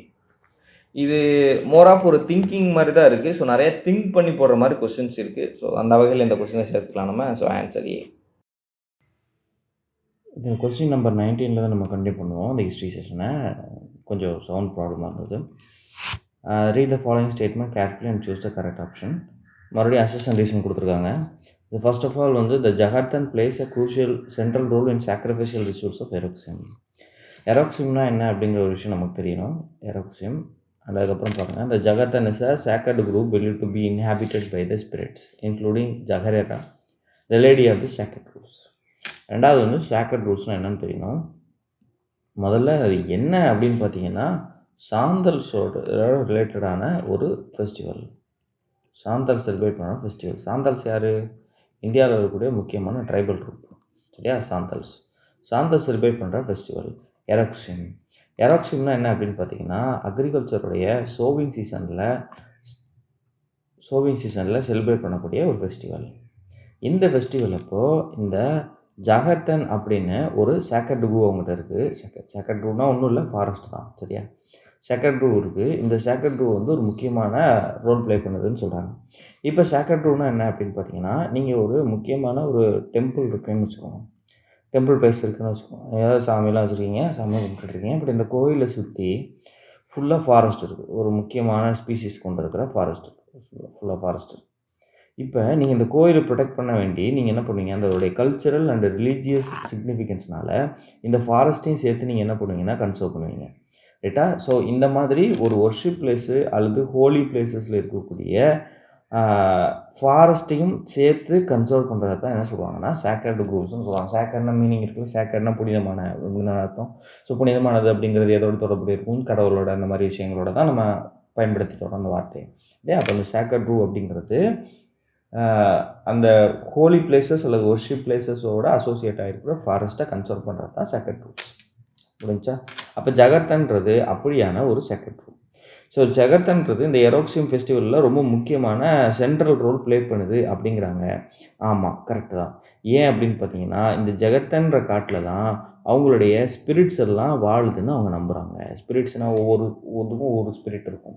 For example வந்து சேக்கர்ட் ரூஸை பாதுகாக்கிறதுக்குனே ஒரு ஸ்பிரிட் இருக்குது, அது பேர் ஜகரேரா அப்படின்னு சொல்கிறாங்க. இது ஒன் ஆஃப் த ஸ்பிரிட். இதே மாதிரி நிறையா ஸ்பிரிட்ஸ் வந்து இந்த ஜகர்தனில் தான் வாழுது அப்படின்னு நம்புகிறாங்க. ஸோ அதனால் அவங்களுடைய ஃபெஸ்டிவல் செலிப்ரேட் பண்ணும்போது அவங்களுடைய ஸ்பிரிட்ஸுக்கு வந்து வழிபடுற மாதிரி ஜெகத்தன் வந்து ஒரு முக்கியமான ரோல் கொடுக்குறாங்க அப்படின்னு சொல்லி கொடுத்துருக்குறாங்க. உண்மையும் அதுதான். சரியா? இந்த ரீசன் இருக்கிறனால தான் இந்த ஸ்டேட்மெண்ட் கரெக்டாக இருக்க முடியும். ஜெகத்தனில் நிறைய ஸ்பிரிட்ஸ் வாழ்கிறனால தான் ஜெகத்தனுக்கு வந்து நம்ம முக்கியமான ரோல் கொடுக்குறாங்க எரோக்சியமில். அப்போ ரீசன் வர்றதுனால தான் ஸ்டேட்மெண்ட்டே கிரியேட் ஆகுது. அப்போ ரீசன் வந்து சரியான explanation. So answer B. Question number 20. The Battle of Samogar was fought between Aurangzeb and which Mughal prince? பிரின்ஸ்னு சொல்லிட்டாங்க. ஜஹாங்கீர் கிடையாது, மருள் பக்ஷ் ஷாஜஹானும் கிடையாது. அப்போ முரட் பக்ஷ் அண்டு தாரா ஷிகோ அவங்க 2 பேருக்கு இடையில தான் இருக்கணும்.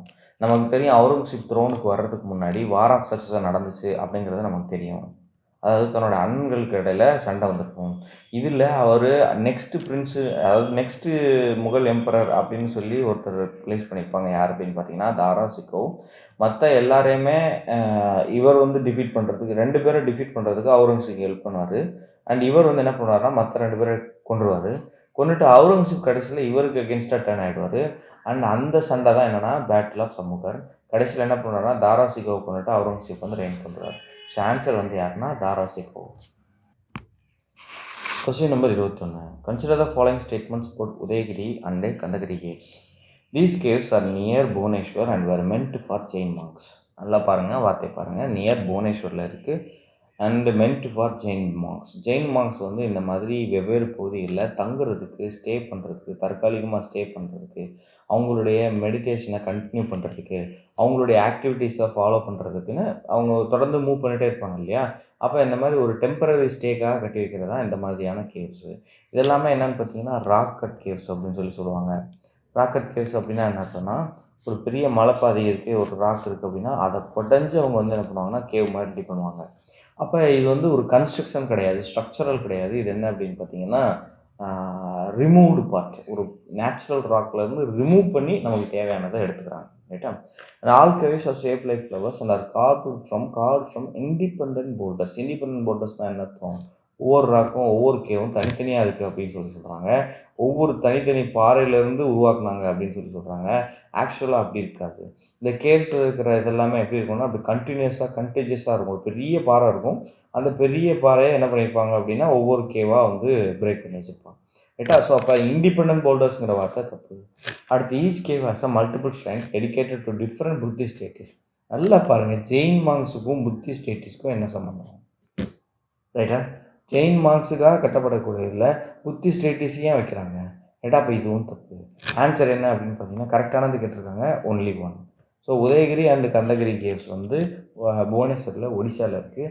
ஸோ அது வந்து ஜெயின் மார்க்ஸுக்காக கட்டப்பட்ட ஒரு கேவ்ஸ். இந்த கொஸ்டின் ஏன் இங்கே வந்துச்சுன்னு தெரியல. இது வந்து ஸ்ட்ராட்டஜியே, ஸ்போர்ட்ஸோட ரிலேட்டடான ஸ்ட்ராட்டஜிக்கு. இதை first Commonwealth Games held in கனடாங்க. Which Chola ruler is credited with the construction of irrigation systems to support agriculture? Right.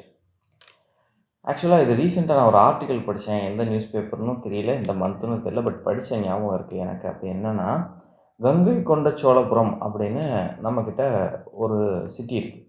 Ganga கொண்ட Cholapuram which was created by யார் அப்படின்னு பார்த்தீங்கன்னா ராஜேந்திரா ஒன். ராஜேந்திரா ஒன் யார் தெரியும்ல? ராஜராஜாவோட பையன், ராஜராஜ சோழனோட பையன் ராஜேந்திரா ஒன். ராஜராஜா சோழன் வந்து நிறையா எஸ்டாப்ளிஷ்மெண்ட் செட் பண்ணியிருந்தார். உதாரணத்துக்கு சவுத் ஈஸ்ட் ஏஷியா வரைக்கும் அவர் என்ன பண்ணியிருந்தாருன்னா தன்னுடைய ரூலை எஸ்டாப்ளிஷ் பண்ணியிருந்தார். பட் நார்த்தில் வந்து சோழாவுடைய இம்பீரியல் பவர்ஸ் எடுத்துகிட்டு போனது யார் அப்படின்னு பார்த்தீங்கன்னா ராஜேந்திரா. இவர் என்ன பண்ணுறாருன்னா கங்கை வரை போகிறாரு, அங்கே பாலா ரூலர்ஸை டிஃபீட் பண்ணுறாரு. கடாரம் வரைக்கும் போகிறாரு. கடாரம்னா மியான்மர், சரியா? கடாரம் வரைக்கும் போகிறாரு. So he was accorded as the Gangai Kondan and Ganga கொண்ட சோழன் அப்படின்னு சொல்லி இவருக்கு தான் வந்து என்ன பண்ணுறாங்கன்னா பேர் வைக்கிறாங்க. ஸோ இவர் அதை கமமரேட் பண்ணுறதுக்காக ஊருக்கு வர்றாரு. அவர் ஒரு சிட்டி கன்ஸ்ட்ரக்ட் பண்ணுறாரு. அதுதான் கங்கை கொண்ட சோழபுரம். இப்போ இதில் என்னடா விஷயம் அப்படின்னு கேட்டிங்கன்னா, இந்த கங்கை கொண்ட சோழபுரத்தில் வாட்டர் மேனேஜ்மெண்ட்டுக்காக இவர் நிறைய விஷயங்கள் பண்ணியிருந்தாலும் அண்ட் அந்த வாட்டர் மேனேஜ்மெண்ட் மூலமாக அந்த இரிகேஷன் சிஸ்டம்ஸ்க்கு நிறைய சப்போர்ட் பண்ணியிருந்ததாகவும் ஆர்டிக்கல் படிச்சிருந்தோம். இப்போ கொஸ்டின் பாருங்கள் எதுலேருந்து வந்திருக்கு அப்படின்னு பாருங்கள். ஸோ இவங்க வந்து யூபிசி ஸ்டைலில் போகிறாங்க அப்படிங்கிறதுக்கு ஒரு நிறைய டவுட்ஸ் இருந்தது. அண்ட் மேக்ஸிமம் என்சிஆர்டி சோர்ஸஸ்லேருந்து தான் எடுக்கிறாங்க. இந்த கொஸ்டின்லாம் ரொம்ப கஷ்டமாக இருக்குது, அங்கே இருக்குது இங்கே இருக்குன்னா யோசிக்காதீங்க, எல்லாமே என்சிஆர்டி சோர்ஸ் தான். ஆர்கிடெக்சர் ரிலேட்டடாக வரக்கூடிய எல்லா கொஸ்டின்ஸுமே எங்கே இருக்குது அப்படின்னா ஃபைன் ஆர்ட்ஸ்னு ஒரு என்சிஆர்டி புக் இருக்கும். சரியா? ஃபைன் ஆர்ட்ஸ்னு ஒரு என்சிஆர்டி புக் இருக்கும். மேக்ஸிமம் அதில் தான் வருது. அதை வச்சே நம்மளால் என்ன பண்ண முடியும்னா இந்த கொஸ்டின்ஸ்க்கெலாம் ஆன்சர் பண்ண முடியும். அது கொஞ்சம் சப்ஸ்டான்ஷியல் கொஞ்சோண்டு ஃபேக்ட்ஸ் மட்டும் வெளியிலேருந்து ஆட் பண்ணோம்னா போதும், அதே ஆட் பண்ணிக்கலாம். அந்த புக்கு ரொம்ப குட்டியோண்டு புக்குங்க, ஒரு 60-70 பேஜ் தான் இருக்கும். ஈஸியாக படிச்சிடலாம். நிறையா பிக்சர்ஸ் இருக்கும் அந்த இதில், இல்லுஸ்ட்ரேட் பண்ணுறதுக்காக நிறைய பிக்சர்ஸ் இருக்கும். ஆர்கிடெக்சர் பற்றி தெரிஞ்சுக்கிறது, ஆர்ட் அண்ட் கல்ச்சர் பற்றி தெரிஞ்சுக்கிறதுக்கு அது ரொம்ப முக்கியமான புக். பர்டிகுலராக ஆர்கிடெக்சரை பற்றி தெரிஞ்சுக்கிறதுக்காக, கட்டடக்கலைகள் இருக்கு இல்லையா, அதுக்காக. ஸோ இனிமேல் படிக்கிறது வேஸ்ட்டு. ஸோ நம்ம முடிஞ்சால் என்ன பண்ணுவோம்னா இதை வந்து ஒரு ஒரு ஷார்ட் வெர்ஷனாக இல்லை இதில் உள்ள முக்கியமான விஷயங்களை பற்றி நம்ம எக்ஸ்பிளைன் பண்ணி ஒரு கிளாஸ் போடுவோம். அது இருக்கட்டும். என்சிஆர்டிஸோட முக்கியமான சோர்ஸஸில் இருந்தால் கொஸ்டின்ஸ் எடுத்துக்கிறாங்க. ஸோ என்சிஆர்டிஸ் தான் இதோடைய பிரதானமான source. So don't worry about the source. அங்கே எங்கேருந்து கொஸ்டின் வந்திருக்கு, எங்கேருந்து கொஸ்டின் வந்திருக்கு அப்படிலாம் யோசிக்காதீங்க. It's maximum from NCERTs. அடுத்து UPSC style of question taking. UPSC style of question எப்படி கேட்பாங்க? நியூஸ் பேப்பர்ஸை இண்டெக்ஸாக யூஸ் பண்ணுவாங்க. ஒன்றும் இல்லை, இப்போ இன்றைக்கி பிரைம் மினிஸ்டர் வந்து ஏதோ ஒரு விசிட்டுக்கு போகிறாரு. அங்கே போயிட்டு என்ன பண்ணுவார்னா யாரோ ஒருத்தருக்கு, ஒரு பெரிய தலைவருக்கு, முன்னாள் ஹிஸ்டாரிக் தலைவருக்கு ஒரு ட்ரிபியூட் கொடுக்குறாரு. ரைட்டா? அப்போ இதில் என்ன கேட்பாங்கன்னா இந்த ட்ரிபியூட் கொடுத்த தலைவரை பற்றி கொஸ்டின் கேட்பாங்க. இல்லை இவர் ஏதோ ஒரு ஈவெண்ட்டோட பார்ட்டிசிபேட் பண்ணியிருப்பார்ல, அந்த ஈவெண்ட்டை பற்றி கொஸ்டின் கேட்பாங்க. இப்போ இதுக்கான சோர்ஸ் எங்கே இருக்குது அப்படின்னு பார்த்தீங்கன்னா news paper will add text and index. Hence why we call them as news paper index அப்படின்னு சொல்லி சொல்லுவோம். நியூஸ் பேப்பர்னால் நியூஸ் பேப்பரில் உள்ள விஷயங்கள் மட்டும் கிடையாது, நியூஸ் பேப்பர்லேருந்து எக்ஸ்ட்ரா சில விஷயங்கள் நம்ம தெரிஞ்சுக்கணும் அப்படின்னு நினைப்போம். இது வந்து யூபிஎஸ்சி மாதிரி நீங்கள் ஸ்டோரிஸோ இல்லை சரி இது யூபிஎஸ்சி மாதிரி இருக்குன்னு சொல்லி யூபிஎஸ்சி நியூஸ் பேப்பர் டிகோடிங் எடுத்துகிட்டு உட்காந்துடாதீங்க. It's waste. ரைட்டா? ஏன்னா அதுலேருந்து உங்களுக்கு கேட்க போகிறதில்ல. பட் நமக்கு என்ன வேணும்னா அதோட ரிலேட்டட் ஸ்டோரிஸ் தான் வேணும். ஸோ இதை பற்றியும் நம்ம ஒரு தடவை பேசுவோம். ஸோ எப்படி வந்து நியூஸ் பேப்பர்ஸ் வந்து எஃபிஷியண்ட்டாக யூஸ் பண்ணலாம் அப்படிங்கிறத பற்றி நம்ம ஒரு தடவை பேசுவோம். ஸோ இதெல்லாம் example, the evidences that questions are variate ஆகுது, வித்தியாசமான சோர்ஸஸ்லேருந்து எடுக்க ட்ரை பண்ணுறாங்க அப்படிங்கிறதுக்கான எவிடன்சஸை வந்து நான் கொடுக்க ட்ரை பண்ணுறேன். அதில் ஒன் ஆஃப் த கொஸ்டின் தான் இந்த கொஸ்டின். சரி, இதுக்கான ஆன்சர் உங்களுக்கு தெரியும். இட்ஸ் ராஜேந்திர சொல்ல 1. ரைட், அடுத்த கொஸ்டின் பார்ப்போம். Question number 24, assess and reason. நிறைய அசஸ் அண்ட் ரீசன் கொஸ்டின்ஸ் கேட்டுக்கிறாங்க. ஸோ இதை பற்றி நம்ம ஏற்கனவே பேசியிருக்கோம். Assess and reason. Right, first எதை பற்றி இருக்குது? கர்நாடிக் வார்ஸை பற்றி இருக்குது. ஸோ கர்நாடிக் வார்ஸை பற்றி நல்லா ஞாபகம் வச்சுக்கோங்க. இது வந்து இந்தியாவோட சதர்ன் பார்ட்டில் இதான் கோரமண்டல் கோஸ்ட்டும்பாங்க. ஆக்சுவலாக சோழமண்டல கோஸ்ட்டு தான் மீனிங். இதோடைய இன்னர் லேண்ட்ஸ், அதாவது இந்த பகுதிகளில் நடந்த சண்டை. இங்கே ஹைதராபாத் இருக்கும், இங்கே வந்து மராத்தாஸ் இருப்பாங்க, இங்கே மெட்ராஸ் இருந்தாங்க, இங்கே பாண்டி இருந்தாங்க, அண்ட் இந்த ரீஜன் தான் கர்நாடிக் ரீஜன். ஸோ இந்த ரீஜன் பேர் கர்நாடிக். இதோட ரூல் பண்ணவர் வந்து ஆர்காட் நவாப் தான் சொல்லுவாங்க. ஆர்காட் நவாப் அல்லது Nawab of Carnatic, anything is okay, fine. So இவங்க தான் வந்து சவுத் வரைக்கும் ரூல் பண்ணிட்டு இருந்தாங்க. ஸோ இதில் என்ன நடந்துச்சுன்னா இந்த ரீஜியனில் ஃப்ரெஞ்சு வெர்சஸ் பிரிட்டன், இவங்க 2 பேர்த்துக்கு இடையில் சண்டை வந்துச்சு. சரியா? யூரோப்பியன் பவர்ஸில் மிஞ்சி இருந்தது இவங்க 2 பேர் தான். இந்தியாவை ரூல் பண்ண போகிறது யாருங்கிற கொஸ்டினுக்கு ஆன்சர் பண்ணுற விதமாக இந்த சண்டை நடந்துச்சு. 3 கர்நாடிக் வார் நடக்கும். அந்த 3 கர்நாடிக் வார் முடிவில் ஒவ்வொரு ட்ரீட்டி சைன் ஆகும். ஒன்று ஐலா சப்பேல், அண்ட் 2வது Pondy, treaty of Pondy, and 3வது ட்ரீட்டி ஆஃப் பாரிஸ். ஸோ இங்கே question particularly about treaty of Paris which was concluded in 1763. So limited French settlements in India to trading posts only. Treaty of பாரிஸோட முடிவில் என்ன சொல்கிறாங்கன்னா இந்தியாவில் ஃப்ரெஞ்ச் செட்டில்மெண்ட்ஸ் அவங்களோட trading போஸ்ட்டில் மட்டும்தான் இருக்கணும் அப்படின்னு மாற்றிட்டாங்க. ஆமாவா இல்லையா? எஸ். ஏன்னா ஃப்ரெஞ்சு தோற்று போயிட்டாங்க. The French could no longer station troops of 45 factories after the treaty. இந்த ட்ரீட்டிக்கு அப்புறம் அவங்களால என்ன பண்ண முடியல, தங்களுடைய ஃபேக்ட்ரிஸில் ஃபோர்ட்டிஃபை பண்ணவோ இல்லை ட்ரூப்ஸை ஸ்டேஷன் பண்ணவோ முடியலை. ஆமாம், அதனால தான் அவங்க என்ன பண்ணுறாங்க, தங்களுடைய ட்ரேடிங் போஸ்ட்டுக்குள்ளே செட்டில் ஆகிட்டாங்க. கரெக்டு தானே? தன்னுடைய பிளேசஸை ஃபோர்ட்டிஃபை பண்ணி தான் அதை எஸ்டாப்ளிஷ் பண்ண முடியும், பெருசாக எஸ்டாப்ளிஷ் பண்ண முடியும்.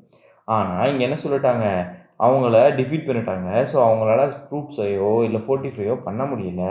இது பண்ண முடியாதனால அவங்களால தன்னுடைய டொமஸ்டிகேஷனை, தன்னுடைய செட்டில்மெண்ட்ஸை என்ன பண்ண முடியல, எக்ஸ்டெண்ட் பண்ண முடியல.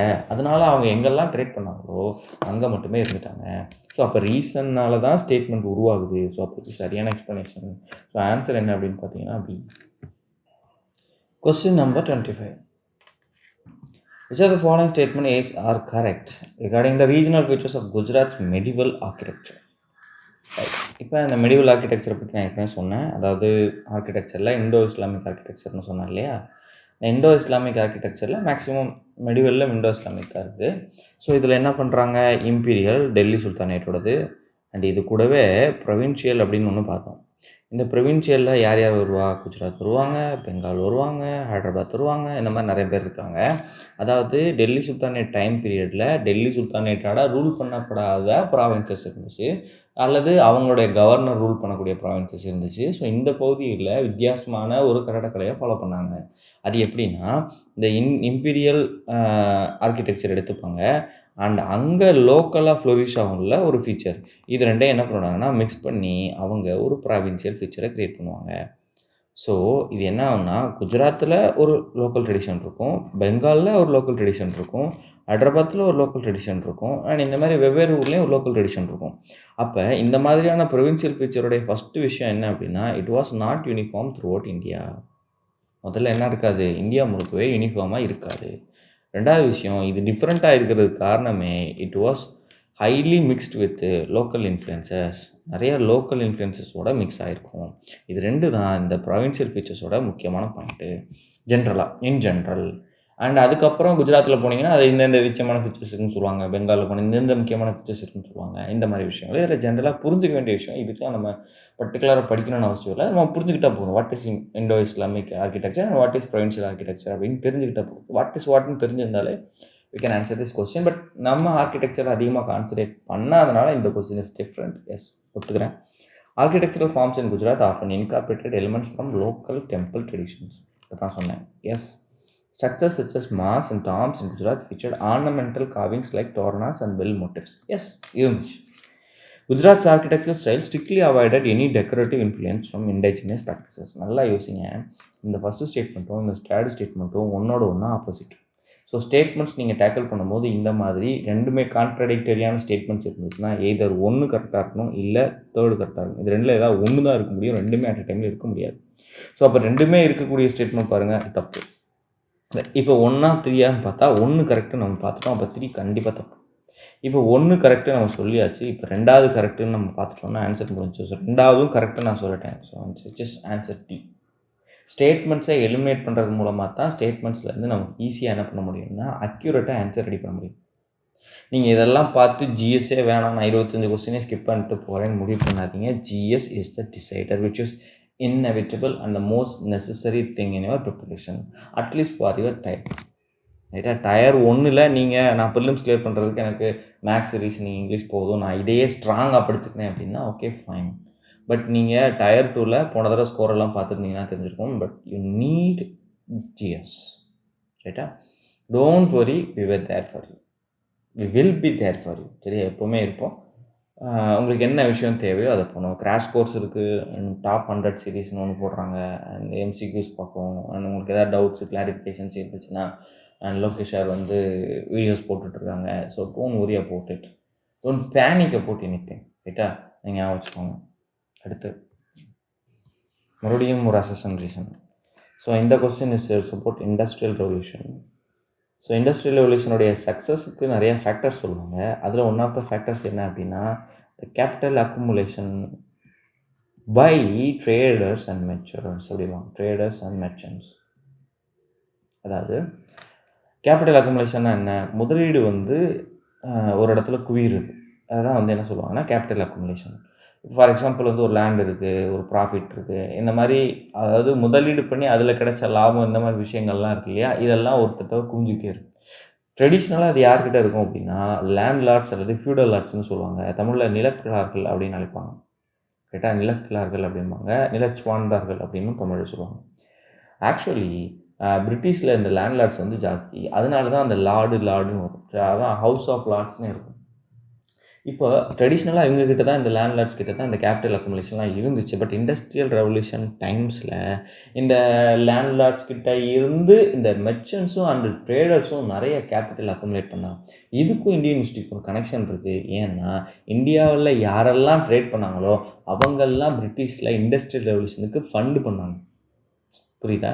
இந்தியாவில் வந்து யாரெல்லாம் ட்ரேட் பண்ணாங்களோ அவங்க தான் ட்ரேடர்ஸ் அண்ட் மெர்ச்சன்ட்ஸ் நான் சொன்னேன். ஸோ இந்த ட்ரேடர்ஸ் அண்ட் மெர்ச்சர்ஸ் தான் என்ன பண்ணுறாங்கன்னா இண்டஸ்ட்ரியல் ரெவல்யூஷனுக்கு ஃபண்டு பண்ணுறாங்க. சரியா? ஸோ இதுதான் வந்து இண்டஸ்ட்ரியல் ரெவல்யூஷன் பிரிட்டிஷில் சக்ஸஸ் ஆனதுக்கு இன்னொரு முக்கியமான ரீசன். அது மட்டும் இல்லை, ஒரு முக்கியமான ரீசன் அப்படின்னு சொல்லி சொல்கிறாங்க. ரைட்டா? இப்போ பாருங்கள், கொஸ்டின் பாருங்கள். இது வந்து நான் எக்ஸ்பிளைன் பண்ணிட்டேன். இப்போ கொஸ்டின் பார்ப்போம். த பிரிட்டிஷ் கேபிட்டல் அக்குமுலேஷன் இந்த 18th century was reinvested in the industrial development. சொன்னேன்னா இண்டஸ்ட்ரியல் ரெவல்யூஷன் ஃபண்ட் பண்ணாங்க. அப்போ correct. The capital was largely controlled by the merchants and industrialists instead of the feudal aristocracy. Correct. அதனால தான் industries டெவலப்மெண்ட்டில் என்ன பண்ண முடிஞ்சிச்சு, invest பண்ண முடிஞ்சிச்சு. அப்போ அதனால தான் அவங்கக்கிட்ட கேபிட்டல் அக்குமுலேஷன் இருந்தனால தான் இண்டஸ்ட்ரியல் டெவலப்மெண்ட்டுக்கு ரீஇன்வெஸ்ட் பண்ணாங்க அப்படின்னு சொல்ல வராங்க. அப்போ ரீசன் இருக்கிறனால தான் நம்மளால் என்ன பண்ண முடியுது, ஸ்டேட்மெண்ட்டை உருவாக்க முடியுது. ஸோ அப்போ reason is the correct explanation of A. So answer is C. Which of the following methods was used by the villagers during the Chipko movement? Chipko movement வந்து உத்தரகாண்ட் பகுதியில் நடந்த ஒரு ஈவெண்ட்டு, முக்கியமான ஈவெண்ட்டு. இது வந்து ஒரு என்விரான்மெண்டல் கன்சர்வேஷன், ஒரு agitation மாதிரி, ஒரு ஸ்ட்ரகிள் மாதிரி நடந்துச்சு. ஏன் அப்படின்னா உத்தரகாண்டில் நிறைய டிஃபாரஸ்டேஷன் பண்ணிகிட்டு இருந்தாங்க. இந்த டிஃபாரஸ்டேஷன் பண்ணக்கூடாதுன்னு சொல்லி லோக்கல் வில்லேஜஸ் வந்து எதிர்த்தாங்க. பட் கவர்மெண்ட் வந்து இது பெருசாக கன்சிடர் பண்ணவே இல்லை. ஸோ அதையும் தாண்டி இந்த மரத்தை வெட்ட போகிறதா முடிவு பண்ணாங்க. இதுக்கப்புறம் இந்த ஸ்ட்ரகிள் எப்படி மாறுச்சு அப்படின்னு பார்த்தீங்கன்னா 1973 இவங்க இந்த மூமெண்ட்டை ஸ்டார்ட் பண்ணுறாங்க. என்ன பண்ணிப்பாங்க அப்படின்னா, போய் மரம் இருக்குது அப்படின்னா இந்த மரத்தை சுற்றி அப்படியே போய் என்ன பண்ணிப்பாங்கன்னா கட்டி பிடிச்சிப்பாங்க. ஸோ எல்லா வில்லேஜஸும் ஃபுல்லாக அப்படியே நிற்பாங்க. அப்போ இந்த இவங்களை தாண்டி இவங்களால் என்ன பண்ண முடியாது அப்படின்னா இந்த மரத்தை வெட்ட முடியாது. ஸோ இதை தான் வந்து சிப்கோ மூமெண்ட்டோடைய முக்கியமான சக்ஸஸ்க்கு காரணமாக இருந்துச்சு. So makes these people makes movement a Jan Andolan. அதாவது பீப்புள் ஒரு மாஸ் மூமெண்ட்டை வந்து இந்த மூமெண்ட்டை மாற்றிட்டாங்க. ஸோ இதோட அசோசியேட்டான லீடர் யார் அப்படின்னு பார்த்தீங்கன்னா சுந்தர்லால் பகுனா அவர் பேர் வந்து பகுகுணா அண்ட் அவங்களுடைய ஒய்ஃபு அண்ட் அவங்க ஒருத்தவங்க இருப்பாங்க, அவங்க 2 பேர். அண்ட் இன்னொருத்தவங்க யார் அப்படின்னு பார்த்தீங்கன்னா கௌரவ தேவி அப்படின்னு ஒருத்தவங்க இருப்பாங்க. அண்ட் அதுக்கப்புறம் சந்தி பிரசாத் பட் அப்படின்னு ஒருத்தவங்க இருப்பாங்க. ஸோ இவங்க தான் முக்கியமான personalities associated with the Chipko movement. So இப்போ ஆன்சர் என்ன பாருங்கள், வயலண்ட் ப்ரொடெஸ்ட் பண்ணாங்களா? இல்லை. Filing laws with seconds companies இல்லை. பர்னிங் ஃபாரஸ்ட் ஏரியாஸ் இல்லை. Trees to prevent cutting. Question number 28. Which Mughal emperor did Maharana Pratap face the battle of Haldighati? Okay, ரொம்ப easy. ராஜ்புட்ஸுக்கு ஆகாத முகல் தான் அது. அண்ட் ராஜ்புட்ஸுக்கு ரொம்ப ஃப்ரெண்ட்லியாக இருந்த முகல் யார்? அக்பர். ஸோ அக்பர் வரமாட்டார். ராஜ்புட்ஸுக்கு ஆகாத முகல் யார்? அவுரங்கசீப். ஸோ இப்போ ஆன்சர் என்ன? அவுரங்கசீப் தான் அப்படின்னு நீங்கள் நினச்சிங்கன்னா தப்பு. ஸோ ஆன்சரே அக்பர் தான். அக்பருடைய ராஜ்புட் பாலிசி வந்து ரொம்ப டிஃப்ரெண்ட்டாக இருந்துச்சு மற்ற முகல்ஸை விட. அக்பர் வந்து ராஜ்புட்ஸை வந்து தன்னுடைய நோபலில் ஒருத்தராக மாற்றணும்னு நினச்சாரு. ஸோ எல்லாத்தையுமே வந்து அவங்களுடைய சூசனிட்டியை மட்டும் அக்செப்ட் பண்ணிக்கிட்டால் போதும் அப்படிங்கிற மாதிரி இருந்தான். பட் இதில் மகாராணா பிரதாப் நான் அவருடைய அப்பா அண்ட் அவரோட பையன் பிரதாப்போட பையன் இவங்க யாருமே வந்து என்ன பண்ணிக்கல அப்படின்னா முகல்ஸுடைய ஃபோர்ஸஸை எங்களால் ஏற்றுக்க முடியாதுன்னு சொன்னாங்க. ஸோ மகாராணா பிரதாப் ஸ்டார்டிங்கில் இருந்தே ஒரு அக்பர் கூட சண்டை போட்டுகிட்டே தான் இருந்தார். அதில் ஒரு முக்கியமான பேட்டில் தான் என்னென்னா Battle of Haldighati. So answer வந்து ஏ. Shobana Ranade's legacy as a Gandhian is most closely aligned with which contemporary governance initiative? இது வந்து ரீசெண்டாக உள்ளது, Swachh Bharat Abhiyan. Prime Minister Narendra Modi paid tribute to Mahatma Jyotiba Phule on his birth anniversary. Phule is best known for his contribution to which of the following? பாருங்கள், நான் அப்போதே சொன்ன கொஸ்டினை அப்படியே கேட்டிருக்காங்க. பிரைம் மினிஸ்டர் ஏதாவது போய் விசிட் பண்ணுவார், யாருக்காட்டு போய் கொடுப்பாரு அண்ட் அவங்கள வச்சு அவங்க எதோட தொடர்புடையவங்கன்னு கேள்வி கேட்பாங்கன்னு சொன்னேன் இல்லையா? அப்படி கேட்டிருக்காங்க பாருங்கள். பிரைம் மினிஸ்டர் நரேந்திர மோடி போய் ட்ரிபியூட் மகாத்மா ஜோதிபா. ஸோ ஜோதிபா புலே யார் அப்படின்னா பூனாவை சேர்ந்த ஒரு பர்சனாலிட்டி. 1875 இவர் ஃபவுண்ட் பண்ண ஒரு மூமெண்ட் தான் என்னென்னா சத்ய சோதக் சமாஜ். ஸோ சத்ய சோதக் சமாஜ் என்ன அப்படின்னு பார்த்தீங்கன்னா ஒரு social reform movement and anti caste movement. So இவர் along with his wife Savitribai Phule so இங்கே பெண்களுக்கான ஃபஸ்ட்டு ஸ்கூலை வந்து ஓப்பன் பண்ணிட்டாங்க. School for girls. And Savitribai Phule is the first women teacher of India. Which Maratha ruler founded the Maratha Empire in 1674 proclaiming himself as Chhatrapati? Right, இது நமக்கு நிறையவே தெரியும். Maratha எம்பையரை found பண்ணது யார்? சத்ரபதி சிவாஜி. நன் அதர் தான் Sivaji. Satriya, one of the classical dance of India, was introduced by which saint இப்போ வந்து static GK classical dances சொல்கிற static GK plus Sankardeva who was the first woman to be the president of Indian National Congress. So இது நம்ம INC sessions பார்ப்போம், அதுலேயே வந்துடும். So இம்பார்ட்டண்ட்டான ஒரு ஈவெண்ட்டு. யார் ஃபஸ்ட்டு உமனுங்க? Annie Besant 1917. Sarojini Naidu is the first Indian woman 1925. 1924 Belgaum செஷனில் காந்தி என்ன பண்ணுவார் அப்படின்னா ஐஎன்சியோடைய ஃபஸ்ட் அண்ட் ஒன்லி டைம் பிரசிடெண்ட்டாக இருந்திருப்பார். அண்ட் ஒரே ஒருத்தர் மட்டும் தான் காங்கிரஸோட பிரசிடெண்ட்டாக இருந்திருப்பார் 1924 Belgaum session. Which are the following is not true about Tribhuvandas Patel. யார் இவரை பற்றிலாம் ஏன் நாங்கள் படிக்கணும் அப்படின்னா அதுக்கு ஆன்சர் உள்ளே இருக்குது. இது Lok Sabha passed bill to set up Tribhuvan Sahkari university in Gujarat. அதாவது கோஆப்ரேட்டிவ்காக தனியாக ஒரு யூனிவர்சிட்டி க்ரியேட் பண்ணுறாங்க. இந்த யூனிவர்சிட்டிக்கு திரிபுவனுடைய பேர் வைக்கிறாங்க, திருபுவன்தாஸ் பட்டேலோட பேர் வைக்கிறாங்க. திரிபுவன்தாஸ் பட்டேல் பேர் வைக்கிறதுக்கு காரணம் என்ன அப்படின்னு பார்த்தீங்கன்னா, he was a pioneer in cooperative movement and he was the founder of the well known Amul. அதை வந்து கைரா மில்க் யூனியன் முதல்ல வந்திருந்தாங்க. அண்ட் அதுக்கப்புறம் 1970s தான் ஆனந்த் மில்க் யூனியன்ஸ் லிமிடெட்னு சொல்லி அமுல்னு கொண்டு வந்தாங்க. And he was the person, யார்? Tribhuvandas Patel was the person who invited Verghese Kurien to the Amul. Operation white இருந்துச்சு, ஆப்ரேஷன் ஃப்ளட் இருந்துச்சு இல்லையா, அதாவது நம்ம ஒயிட் ரெவல்யூஷன் பண்ணோம் இல்லையா, அந்த மில்க் ப்ரொடக்ஷன் டைரி ப்ரொடக்ஷன் இல்லையா, அதுக்கோட ஃபாதர் தான் யார் அப்படின்னா வர்கீஸ் குரியன். ஸோ அவரை வந்து அமுலுக்கு இன்வைட் பண்ணி என்னெல்லாம் பண்ணலாம் எதெல்லாம் பண்ணலாம் அப்படின்னு சொல்லி நிறைய விஷயங்கள் பண்ணார். So he was the cooperative யூனியனுக்கு பிஹைண்டாக இருக்கக்கூடிய person. He was the founder of Kaira milk union. Yes right. இன்னைக்கு லோக்சபா இவருக்காக இவர் பேரில் ஒரு கோஆப்ரேட்டிவ் யூனிவர்சிட்டி குஜராத்தில் ஃபார்ம் பண்ணுறாங்க. Yes it is right.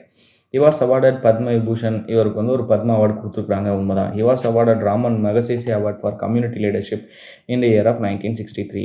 1964 கொடுத்தாங்க. அப்போ இது தப்புனா, இது நான் பத்ம விபூஷன் கொடுக்கல, பத்ம பூஷன் தான் கொடுத்தாங்க. பத்தியா, லட்டில் வச்சேன் நினச்சியா தாஸ் இந்த மாதிரி question. Answer C, Padma Bhushan தான் கொடுத்தாங்க. Answer C. இட்ஸ் குவைட்லி கொஞ்சம் கஷ்டமான கொஸ்டின் தான், ஏன்னா நம்மளால் பத்ம விபூஷன் விஷயங்களை ஞாபகம் வச்சுக்கணும். நம்ம ப்ராபப்ளி எது கன்ஃபியூஸ் ஆகும்னா ராமன் மகசேசை கொடுத்துருக்காங்களா அப்படின்னு நம்ம கன்ஃபியூஸ் ஆகிடும். அண்ட் இந்த பொதுவாகவே நாளிலே கன்ஃபியூஸ் ஆகிறதுக்கு நிறைய வாய்ப்பு இருக்குது. சரி, இதை பற்றி படிச்சிருந்தா தான் நம்மளால் தெரிஞ்சுக்க முடியும். It's from current affairs. How did the administrative roles of Rajas differ from those of Zamindars under the Mughal system? ஜமீன்தாஸ்னால் யார், முகல்ஸ்னால் யாருன்னு கேட்குறாங்க. அண்ட் அகைன் இது வந்து இட்ஸ் அ கொஸ்டின் ஃப்ரம் முகலோட அட்மினிஸ்ட்ரேஷன். ஜமீன்தாஸை பற்றி நமக்கு தெரிஞ்ச ஒரே விஷயம், was the land revenue collector. அவ்வளோதான். லேண்ட் ரெவென்யூவை கலெக்ட் பண்ணுறது தான் இவங்களுடைய முக்கியமான வேலை, ரைட்டா? அண்ட் ராஜாஸ் யாருன்னே நமக்கு தெரியாதுன்னே வச்சுப்போம். இவங்க வந்து ஒரு லோக்கல் ரூலர், அதுதான் மீனிங் தான் நம்ம ராஜான்னு சொல்லுவோம், அப்படியே வச்சுப்போம். Zamindars for subordinate tax officer. அப்படியா? டேக்ஸ் கலெக்ட் பண்ணுவாங்க, ஆனால் பர்டிகுலர் என்னது லேண்ட் ரெவென்யூ கலெக்ட் பண்ணுவாங்க. ஸோ தப்பு. Rajas and Zamindars perform identical roles but differed in their religious அப்ளிகேஷனுக்கும் இவங்களுக்கு என்ன சம்மந்தம்? தப்பு.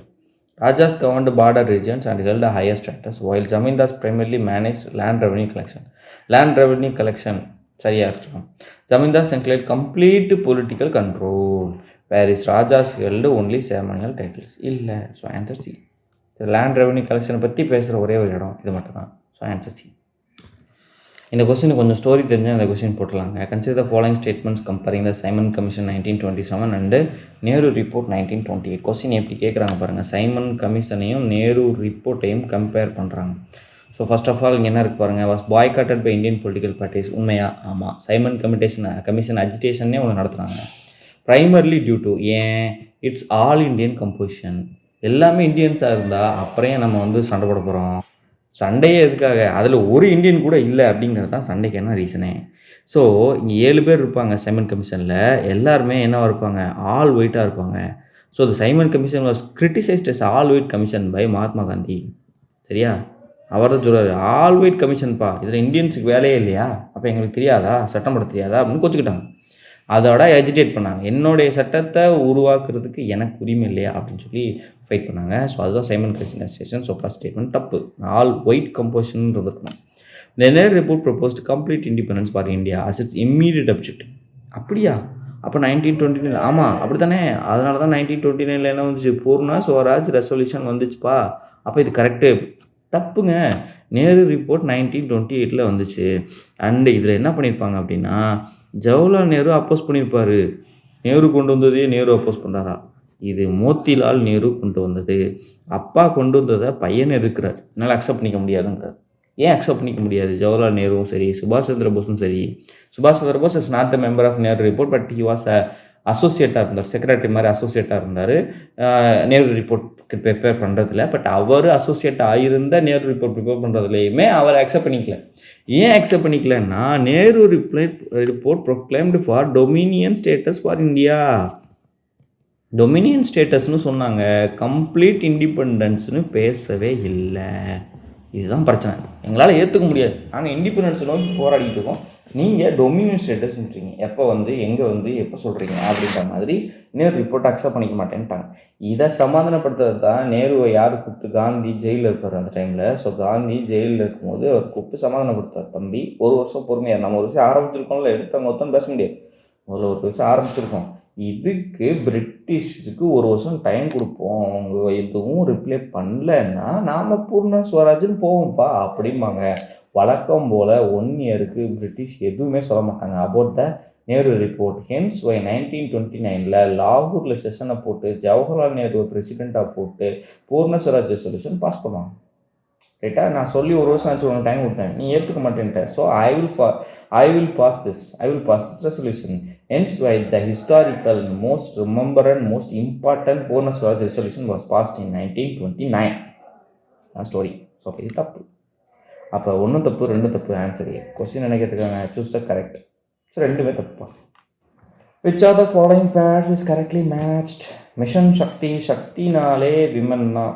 சிவன் இல்லாமல் சக்தி இல்லை, சக்தி இல்லாமல் எவனும் இல்லைம்பாங்கல்ல, அது மாதிரி மென்னு கிடையாது. அண்ட் ஸ்வதேஷ் தர்ஷன், இது வந்து ரயில்வே சேஃப்டி இன் பேக்வர்ட் ஏரியாஸ், இதுவும் வராது. அண்ட் ஜன்மன் பாருங்கள், அர்பன் ஹவுசிங்காக வரும், ரூரல் ஹவுசிங் தான் வரும். ரூரல் ஹவுசிங் ஃபார் ட்ரைபல்ஸ் அப்படிங்கிறது தப்பு. ஸோ இதுவும் தப்பு. Swadesh Darshan theme based tourism circuits, S it's right answer C. With whose participation did the Anushilin group join forces when the Bengal Congress broke up into 2 factions after the death of C.R. Das? C.R. Das இறந்த பின்னாடி பெங்கால் காங்கிரஸ் என்ன ஆகுதுன்னா உடைய ஆரம்பிக்குது, 2ஆக உடைய ஆரம்பிக்குது. And அதுக்கப்புறம் யார் வந்து அனுசீலன் குரூப்பில் ஜாயின் பண்ண பின்னாடி அனுசீலன் குரூப்போடைய ஸ்ட்ரென்த் ஜாஸ்தி ஆச்சுன்னு கேட்குறாங்க. சரியா?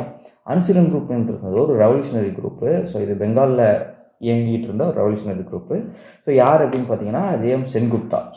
ஒன் ஆஃப் த முக்கியமான person from Bengal revolutionary movement. What was the main occupation of the majority of the Indian population during the period immediately after independence? Around 1947. என்னங்க, ப்ரைமரி, செகண்டரி, டெர்ஷரி, இன்ன வரைக்கும் அதிகமான லேபர்ஸுக்கு கொடுக்குறது என்னங்க? அக்ரிகல்ச்சர் தானேங்க. ரைட்டா? அப்போ ஆன்சர் என்ன? அக்ரிகல்ச்சர் தான் வரும். இப்போ கரண்ட்டாக அதிகமாக கான்ட்ரிபியூட் பண்ணுறது வேணால் டெர்ஷரி சர்வீசஸாக இருக்கலாம். பட் அதிக நபருக்கு வேலை கொடுக்குறது அக்ரிகல்ச்சர் தான் கொடுக்குது. நிறைய பேர் இன்னும் அக்ரிகல்ச்சர் தான் தங்களுடைய பிரதானமான தொழிலாக வச்சுருக்காங்க. The Vesera style of temple architecture is a combination of which 2 styles? நம்ம டெம்பிள் ஆர்கிடெக்சர் வரும்போது சொன்னோம். ஸோ டெம்பிள் ஆர்கிடெக்சரில் 3 ஸ்டைல் இருக்குது. நகேரா, திராவிடா, வெசேரா, திராவிடா அப்படின்னு சொல்லி சொன்னோம். Nagara for North India, Dravida for South India, and Vesera is the mix of Nagara and Dravida. அவ்வளோதான். So இப்போ answer என்ன? கந்தாரா அண்ட் ஃப்ரெஞ்சு தப்பு. கோத்திக் ஸ்டைல்னால் யூரோப்பியன் கன்ஸ்ட்ரக்ஷன் தப்பு. Nagara and Dravidian correct. Dravidian and Mughal தப்பு. Answer C. Whom Huanshuang called one of the 4 lights of the world, who is also called Indian Einstein. ஸோ Xuanzang சொல்லியிருக்காரான். யார் அப்படின்னு சொல்லி கேட்டுக்கிறாங்க. Yes, it was Nagarjuna. Who was the leader that defeated Krishnadevaraya of Vijayanagar in the Battle of Raichur? Defeated by தான் correct. Defeated by Krishnadevaraya of Vijayanagara in the Battle of Raichur. Battle of Raichur is held between Krishnadevaraya and Adil Shah, Ismail Adil Shah of Bijapur. So answer D. This question is actually நம்ம ஏற்கனவே பேசினது தான். So answer 2மே correct explanation தான் நான் சொன்னேன். So ஏற்கனவே வந்த கொஸ்டின் ஆர்கிடெக்சரல் கேரக்டரிஸ்டிக்ஸையும் அதனுடைய ஃபீச்சர்ஸையும் கேவ்ஸையும் என்ன பண்ண சொல்கிறாங்கன்னா மேட்ச் பண்ண சொல்கிறாங்க. Udayagiri cave, circular chaitya with stupa and arch correct தான். And Guntupalle animal shaped single rock excavation எல்லாம் படித்து தான் நம்ம போட முடியும். ஸோ இந்த கொஸ்டின் ஒன்றும் பிரச்சனை இல்லை, தெரிஞ்சுக்கோங்க, that's all. Khandagiri gives pillared veranda with cells at the back, so it's 1, 3, 2 option D. இதுவும் சிமிலரான ஒரு கேள்வி தான். ஆஜ்மீர் ஷெரீஃப்ஸோடைய ஊர்ஸை பற்றி சரியான விஷயம் என்ன அப்படின்னு பார்த்தீங்கன்னா, இட் வாஸ் ஃபாலோஸ் த லூலா calendar and marks the saints death, option A. Which Chola ruler is credited with extensive overseas expedition to Southeast Asia, particularly against the Sri Vijaya Empire? Right, யாருங்க? ராஜராஜா ஒன்றுங்க. இவர் தான் first இந்த மாதிரி விஷயங்களை எக்ஸ்டென்சிவாக பண்ணார். So he created imperialism, and so why the later Cholas were called as the imperial Cholas. Assertion reason: Charles Napier justified the annexation of Sindh on moral and legal grounds. Justify பண்ணார், உண்மைதான். எப்படி சொல்லியிருப்பாருன்னா, நாங்கள் அடாவடி தான் பண்ணுவோம், அப்படி தான், அதுதான் ஒரே வழி அப்படின்ற மாதிரி பண்ணியிருப்பார். அதுக்கு ரீசன் பாருங்கள். It described it as a useful human piece of rascality. அதான் மீனிங். அடாவடி தான் பண்ணுறோம், அண்ட் அதை வந்து நான் சரியாக எனக்கான தேவையாக யூஸ் பண்ணிக்கிட்டேன் அப்படிங்கிற மாதிரி தான் சொல்லுவாங்க. பட் இந்த மாதிரியான ஒரு explanation, how come it is a moral and legal க்ரௌண்ட்ஸில் அவர் எப்படி ஜஸ்டிஃபை பண்ணியிருப்பார்? Yes, it try to justify it. ஆமாம், எங்களுக்கு அதான் வழி இருக்குது, அதை தான் பண்ண முடியும் அப்படிங்கிற மாதிரி ஜஸ்டிஃபை பண்ணியிருப்பார். But it's not on moral or either legal க்ரௌண்ட்ஸில் அவரால் ஜஸ்டிஃபை பண்ணியிருக்க முடியாது. ஸோ இப்போ இந்த டேர்ம் மட்டும் தப்பு. ஸோ இந்த டேர்ம் மட்டும் தப்பு அப்படின்னு பார்த்தீங்கன்னா, A is false and R is true. மற்றதெல்லாம் கரெக்டாக. இது ரொம்ப ஃபேமஸான dialogue. It's a useful human piece of rascality அப்படின்னு சொல்ல அப்படி சார்லஸ் நேப்பியர் சொல்கிறது. He was the person he led the campaign to Sindh. சரியா, சிந்து கேம்பெயினை வழிநடத்தினது இவர் தான், Charles Napier. Name the Mughal emperor known for promoting Persian art and literature. யாருங்க? பாபர் வந்த டைமில் அவரால் போதுமான அளவு கன்சாலிடேட்டே பண்ண முடியல. So he is not there. And ஹுமாயூனுக்கு நிறைய டைம் இருந்துச்சு, but he was defeated by Sher Shah Suri. But again he came back and instead of administration he promoted the art and literature. நீங்கள் படிச்சிருந்தீங்கன்னா தெரியும், he have is extensive library over is court room. So அவர் ஒரு தனி லைப்ரரியை create பண்ணி வச்சுருந்தார், தனக்குன்னு ஒரு பர்சனல் லைப்ரரியை வச்சுருந்தார். அண்ட் அவ்வளோ எக்ஸ்டென்சிவான பர்ஷியன் லிட்ரேச்சர் விஷயங்கள்லாம் வச்சுருந்தார். அண்ட் அதுக்கு நிறையா ப்ரொமோஷனும் பண்ணியிருந்தார். And funny part is he was died from that library. அவர் அந்த லைப்ரரியிலேருந்து படிச்சுக்கிட்டே வலிக்கு விழுந்து செத்து போயிட்டார் அப்படின்னு சொல்லுவாங்க. படிகள்லேருந்து வலிக்கு கீழே விழுந்து இறந்து போயிட்டார் சொல்லுவார். அதுக்கு வந்து வரலாற்று ஆசிரியர்கள் வந்து அவர் கிரிட்டிசைஸும் பண்ணுவார்.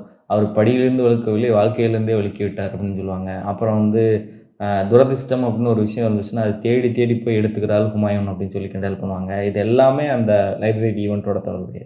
இப்போ ஆன்சர் என்ன அப்படின்னு பார்த்தீங்கன்னா, Humayun. The Mughal emperor known for promoting Persian art and literature is none other than Humayun.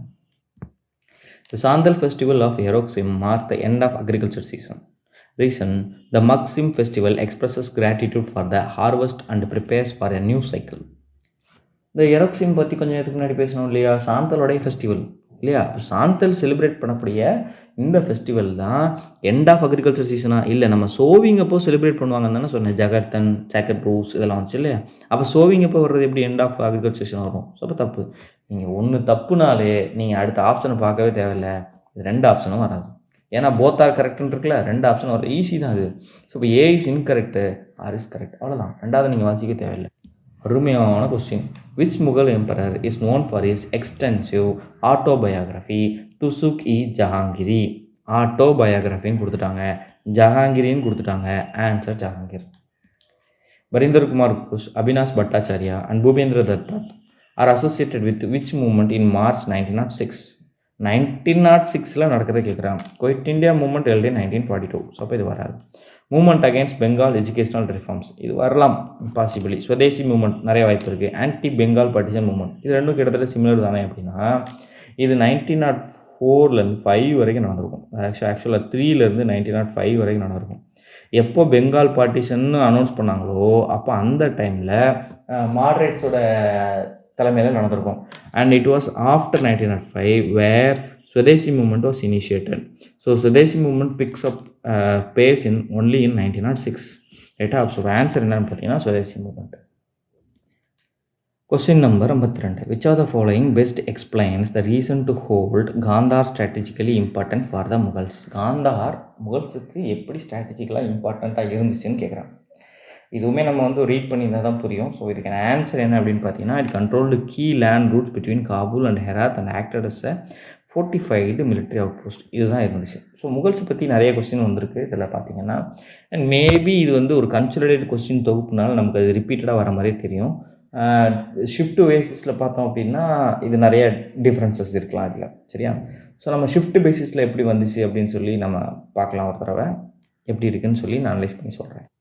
Which dynasty was founded by Dandi Durga in the mid 18th century? Dandi Durga, we see in it in tripartite struggle இல்லையா? தண்டி Durga, Bala's and அஷ்டகூடாஸ், Bala's, அப்புறம் இன்னொருத்தவங்க வருவாங்க, பத்திகாரஸ் வருவாங்க. இவங்க 3 பேர் சண்டை போட்டுக்கிறது தான் ட்ரைபார்டைட் ஸ்ட்ரகிள். ஏர்லி மிடிவல் இந்தியா அப்படின்னு சொல்லுவாங்க. ஹர்ஷாவுக்கு பின்னாடி மிடிவல் இந்தியா ஸ்டார்ட் ஆகிறதுக்கு முன்னாடி, இஸ்லாம் இன்வெஷன் வர்றதுக்கு முன்னாடி கன்னௌஜ் அப்படிங்கிற ஒரு பிளேஸுக்காக சண்டை போட்டுட்ருப்பாங்க. இது ட்ரைபார்டைட் ஸ்ட்ரகிள், சரியா? இப்போ என்ன ஆகும் அப்படின்னா, இவர் ஃபவுண்ட் பண்ண டைனாஸ்டி என்னன்னு கேட்குறாங்க, Rashtrakuta dynasty. The Time magazine had mocked Gandhiji's physical size, but to whom did it compare his martyrdom later on? அதாவது ஏர்லி டைம் மேகசின் வந்து அவருடைய உருவத்தை பற்றி கேலி செஞ்சுட்டு பின்னாட்களில் வந்து அவருடைய தியாகத்துக்கு யாருக்கு ஈக்குவலாக வந்து சொன்னிச்சு அப்படின்னு பார்த்தீங்கன்னா, Albert Einstein was not at time he was a scientist. Martin Luther maybe இருந்திருக்கலாம். ஜார்ஜ் ஆர்வெல் கேள்விப்படல. Abraham Lincoln. ஆன்சர் வந்து Abraham Lincoln. Consider the following statements regarding the provincial architecture in medieval India. சொல்லிட்டேன்னா, provincial architecture பற்றி I have explained earlier. Bengal and Jaunpur developed distinct architecture side separate from the Delhi sultanate. நான் என்ன சொன்னேன், ஒரு நேஷ்னலாக ஒரு ஆர்கிடெக்சர் இருக்கும் அண்ட் அதிலேருந்து தனித்தனி ஸ்டேட்ஸ் டிஸ்ட்ரிக்ஸ் இருப்பாங்க அண்ட் அவங்க தனக்குன்னு ஒரு டிஃப்ரெண்ட்டான ஃபீச்சர்ஸை வந்து என்ன பண்ணுவாங்க, ஃபாலோ பண்ணுவாங்க அப்படின்னு சொல்லியிருந்தேன். அடுத்து பாருங்கள், regional styles often blended Islamic structures with local artistic tradition. இதே தானே விஷயம். இந்த டிஃப்ரெண்ட்டாக இருக்கிறதுக்கு காரணம் என்ன அப்படின்னா, இந்த ரீஜனல்லாம் லோக்கல் இன்ஃப்ளூயன்சஸ் என்ன பண்ணிப்பாங்க, உள்ளே எடுத்துப்பாங்க, சரியா? அப்போ இதுவும் correct. The provincial styles remained completely uniform across all regions of India. Provincial ஆர்கிடெக்சரோட ஃபீச்சர்ஸே 2 தான் சொன்னேன். ஒன்று, they are not uniform throughout India. ரெண்டாவது விஷயம் என்ன அப்படின்னா, they have influence from the local architectural styles, சரியா? இதுதான் சொன்னேன் நான். ஸோ இது ரெண்டுமே இந்த ஸ்டேட்மெண்ட்டில் கொடுத்துருக்காங்க பாருங்கள். So it not uniform, it யூனிஃபார்மாக இருக்குமா? இல்லை, it is not uniform. So 3 தப்பு, 3 அடிச்சிருங்க. So answer 1 and 2. Which led to the decline of Timurid power in the second half of 15th century. So இது கேன்சர் வந்து internal wars due to partitioning. Who set up Dayananda Anglo-Vedic School in Lahore? Lahore is முக்கியமான part of Punjab. Bipin Chandrapal is in Bengal. Dayananda Saraswati is நீங்கள் answer போடுறதுக்கு நிறையா வாய்ப்பு இருக்குது. So Dayananda Anglo Vedic school. பாலாங்கா திலகஸ் ஃப்ரம் பூனா. ஸோ இவங்க 2 பேரும் வரமாட்டாங்க. லாலா லஜ்பத் ராயும் பஞ்சாப் தான். ஸோ தயானந்த சரஸ்வதி தான் நீங்கள் அதிகமாக மூவ் பண்ணுவீங்க. But answer A, Lala Lajpat Rai.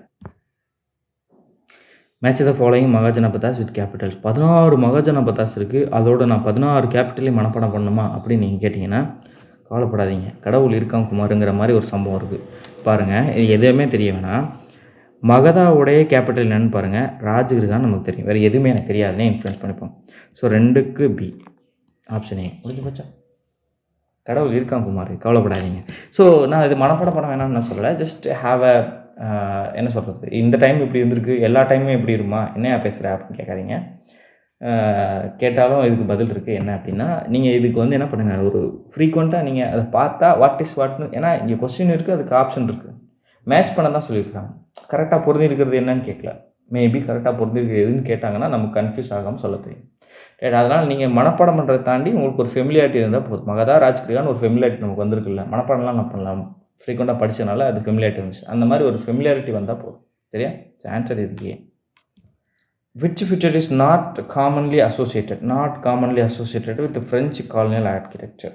So French colonial ஆர்கிடெக்சருக்கும் முகல் டோம்ஸுக்கும் எந்த சம்மந்தமும் இல்லை. So option D. With reference to the Indian Council Act 1892, consider the following statements and choose the correct option. 1892 Council Act Congress found ஆனதுக்கப்புறம் நடந்த மேஜரான ஈவெண்ட்டே இது தான். 1885 ஃபவுண்ட் ஆயிருக்கும். It significantly increased the number of official members in the central legislative council. இது படித்த மாதிரி இருக்கலாம். It empowered the legislative council இருக்கலாம். Legislative councils to discuss the budget and address questions to the executive இருக்கலாம். It introduce the principle of direct election for non official members of provincial legislative council. Direct எலெக்ஷனாக படித்தோம். Direct election was introduced இன் எப்போ? 1919 இல்லையா? 1909 தான் என்ன பண்ணுறாங்க, indirect election introduce பண்ணுறாங்க. 1892 அப்போ என்ன பண்ணுவாங்கப்பா, இன்டைரக்ட் எலெக்ஷனுக்கான ஒரு காம்பனண்ட் தான் இன்ட்ரடியூஸ் பண்ணியிருப்பாங்க. So it is a predecessor to indirect election. Not even indirect election கூட இன்ட்ரடியூஸ் பண்ணல. 1909 தான் இன்டைரக்ட் எலெக்ஷன் இன்ட்ரடியூஸ் பண்ணியிருப்பாங்க. ஸோ தப்பு, இது ரெண்டுமே தப்பு. அப்போ நல்லா பாருங்கள், எய்தர் 1 ஒன்லி கரெக்டாக இருக்கணும், இல்லை 2 ஒன்லி கரெக்டாக இருக்கணும். அப்போ 1 ஒன்லி தானே ஆன்சர். ஏன்னா என்ன படிச்சிருக்கோம், அந்த பாயிண்ட் நம்ம படிச்சிருக்கோம், அஃபிஷியல் மெம்பர்ஸ் இன்க்ரீஸ் ஆகிருக்கும். ஆனால் 1 ஒன்லி தப்பு. ஏன்னா இங்கே நான் அஃபிஷியல் மெம்பர்ஸை தாங்க இன்க்ரீஸ் பண்ணோம். எப்படி பாருங்கள், கொஞ்சம் அக்யூரேட்டாக படிக்கும்போது. சரியா? Answer 2 only. ஓகேங்க, தட்ஸ் ஆல். நம்ம இதோட செஷன் நம்ம முடிச்சுப்போம். நிறைய டைம் எடுத்துட்டேன்னு நினைக்கிறேன். ஹோப்ஃபுல்லி உங்களுக்கு தேவையில்லாத நிறைய விஷயங்கள் பேசினதாக நீங்கள் நினைக்கலாம். நான் இதை பார்த்து பயந்துருக்கவங்களுக்காக ஒரு விளக்கம் கொடுக்கணும்னு நினச்சேன். நாங்கள் பயப்படவே இல்லையடா அப்படின்னு நீங்கள் நினச்சிங்கன்னா வாழ்த்துக்கள். பயப்படுறவங்களாம் ஒன்றும் யோசிக்க பயப்படுற அளவுக்கு ஒன்றுமே இல்லைங்க. சரியா? கொஞ்சம் என்சிஆர்டி புக்ஸை படிங்க, கொஞ்சம் கிளாரிட்டியோட படிங்க. இனாஃப் இஸ் இனாஃப், அவ்வளோதான் அப்படிங்கிற மாதிரி. ஸோ யாரும் தேவையில்லாதெல்லாம் பேசியிருக்கேன் அப்படி இப்படிலாம் ஃபீல் பண்ணாதீங்க.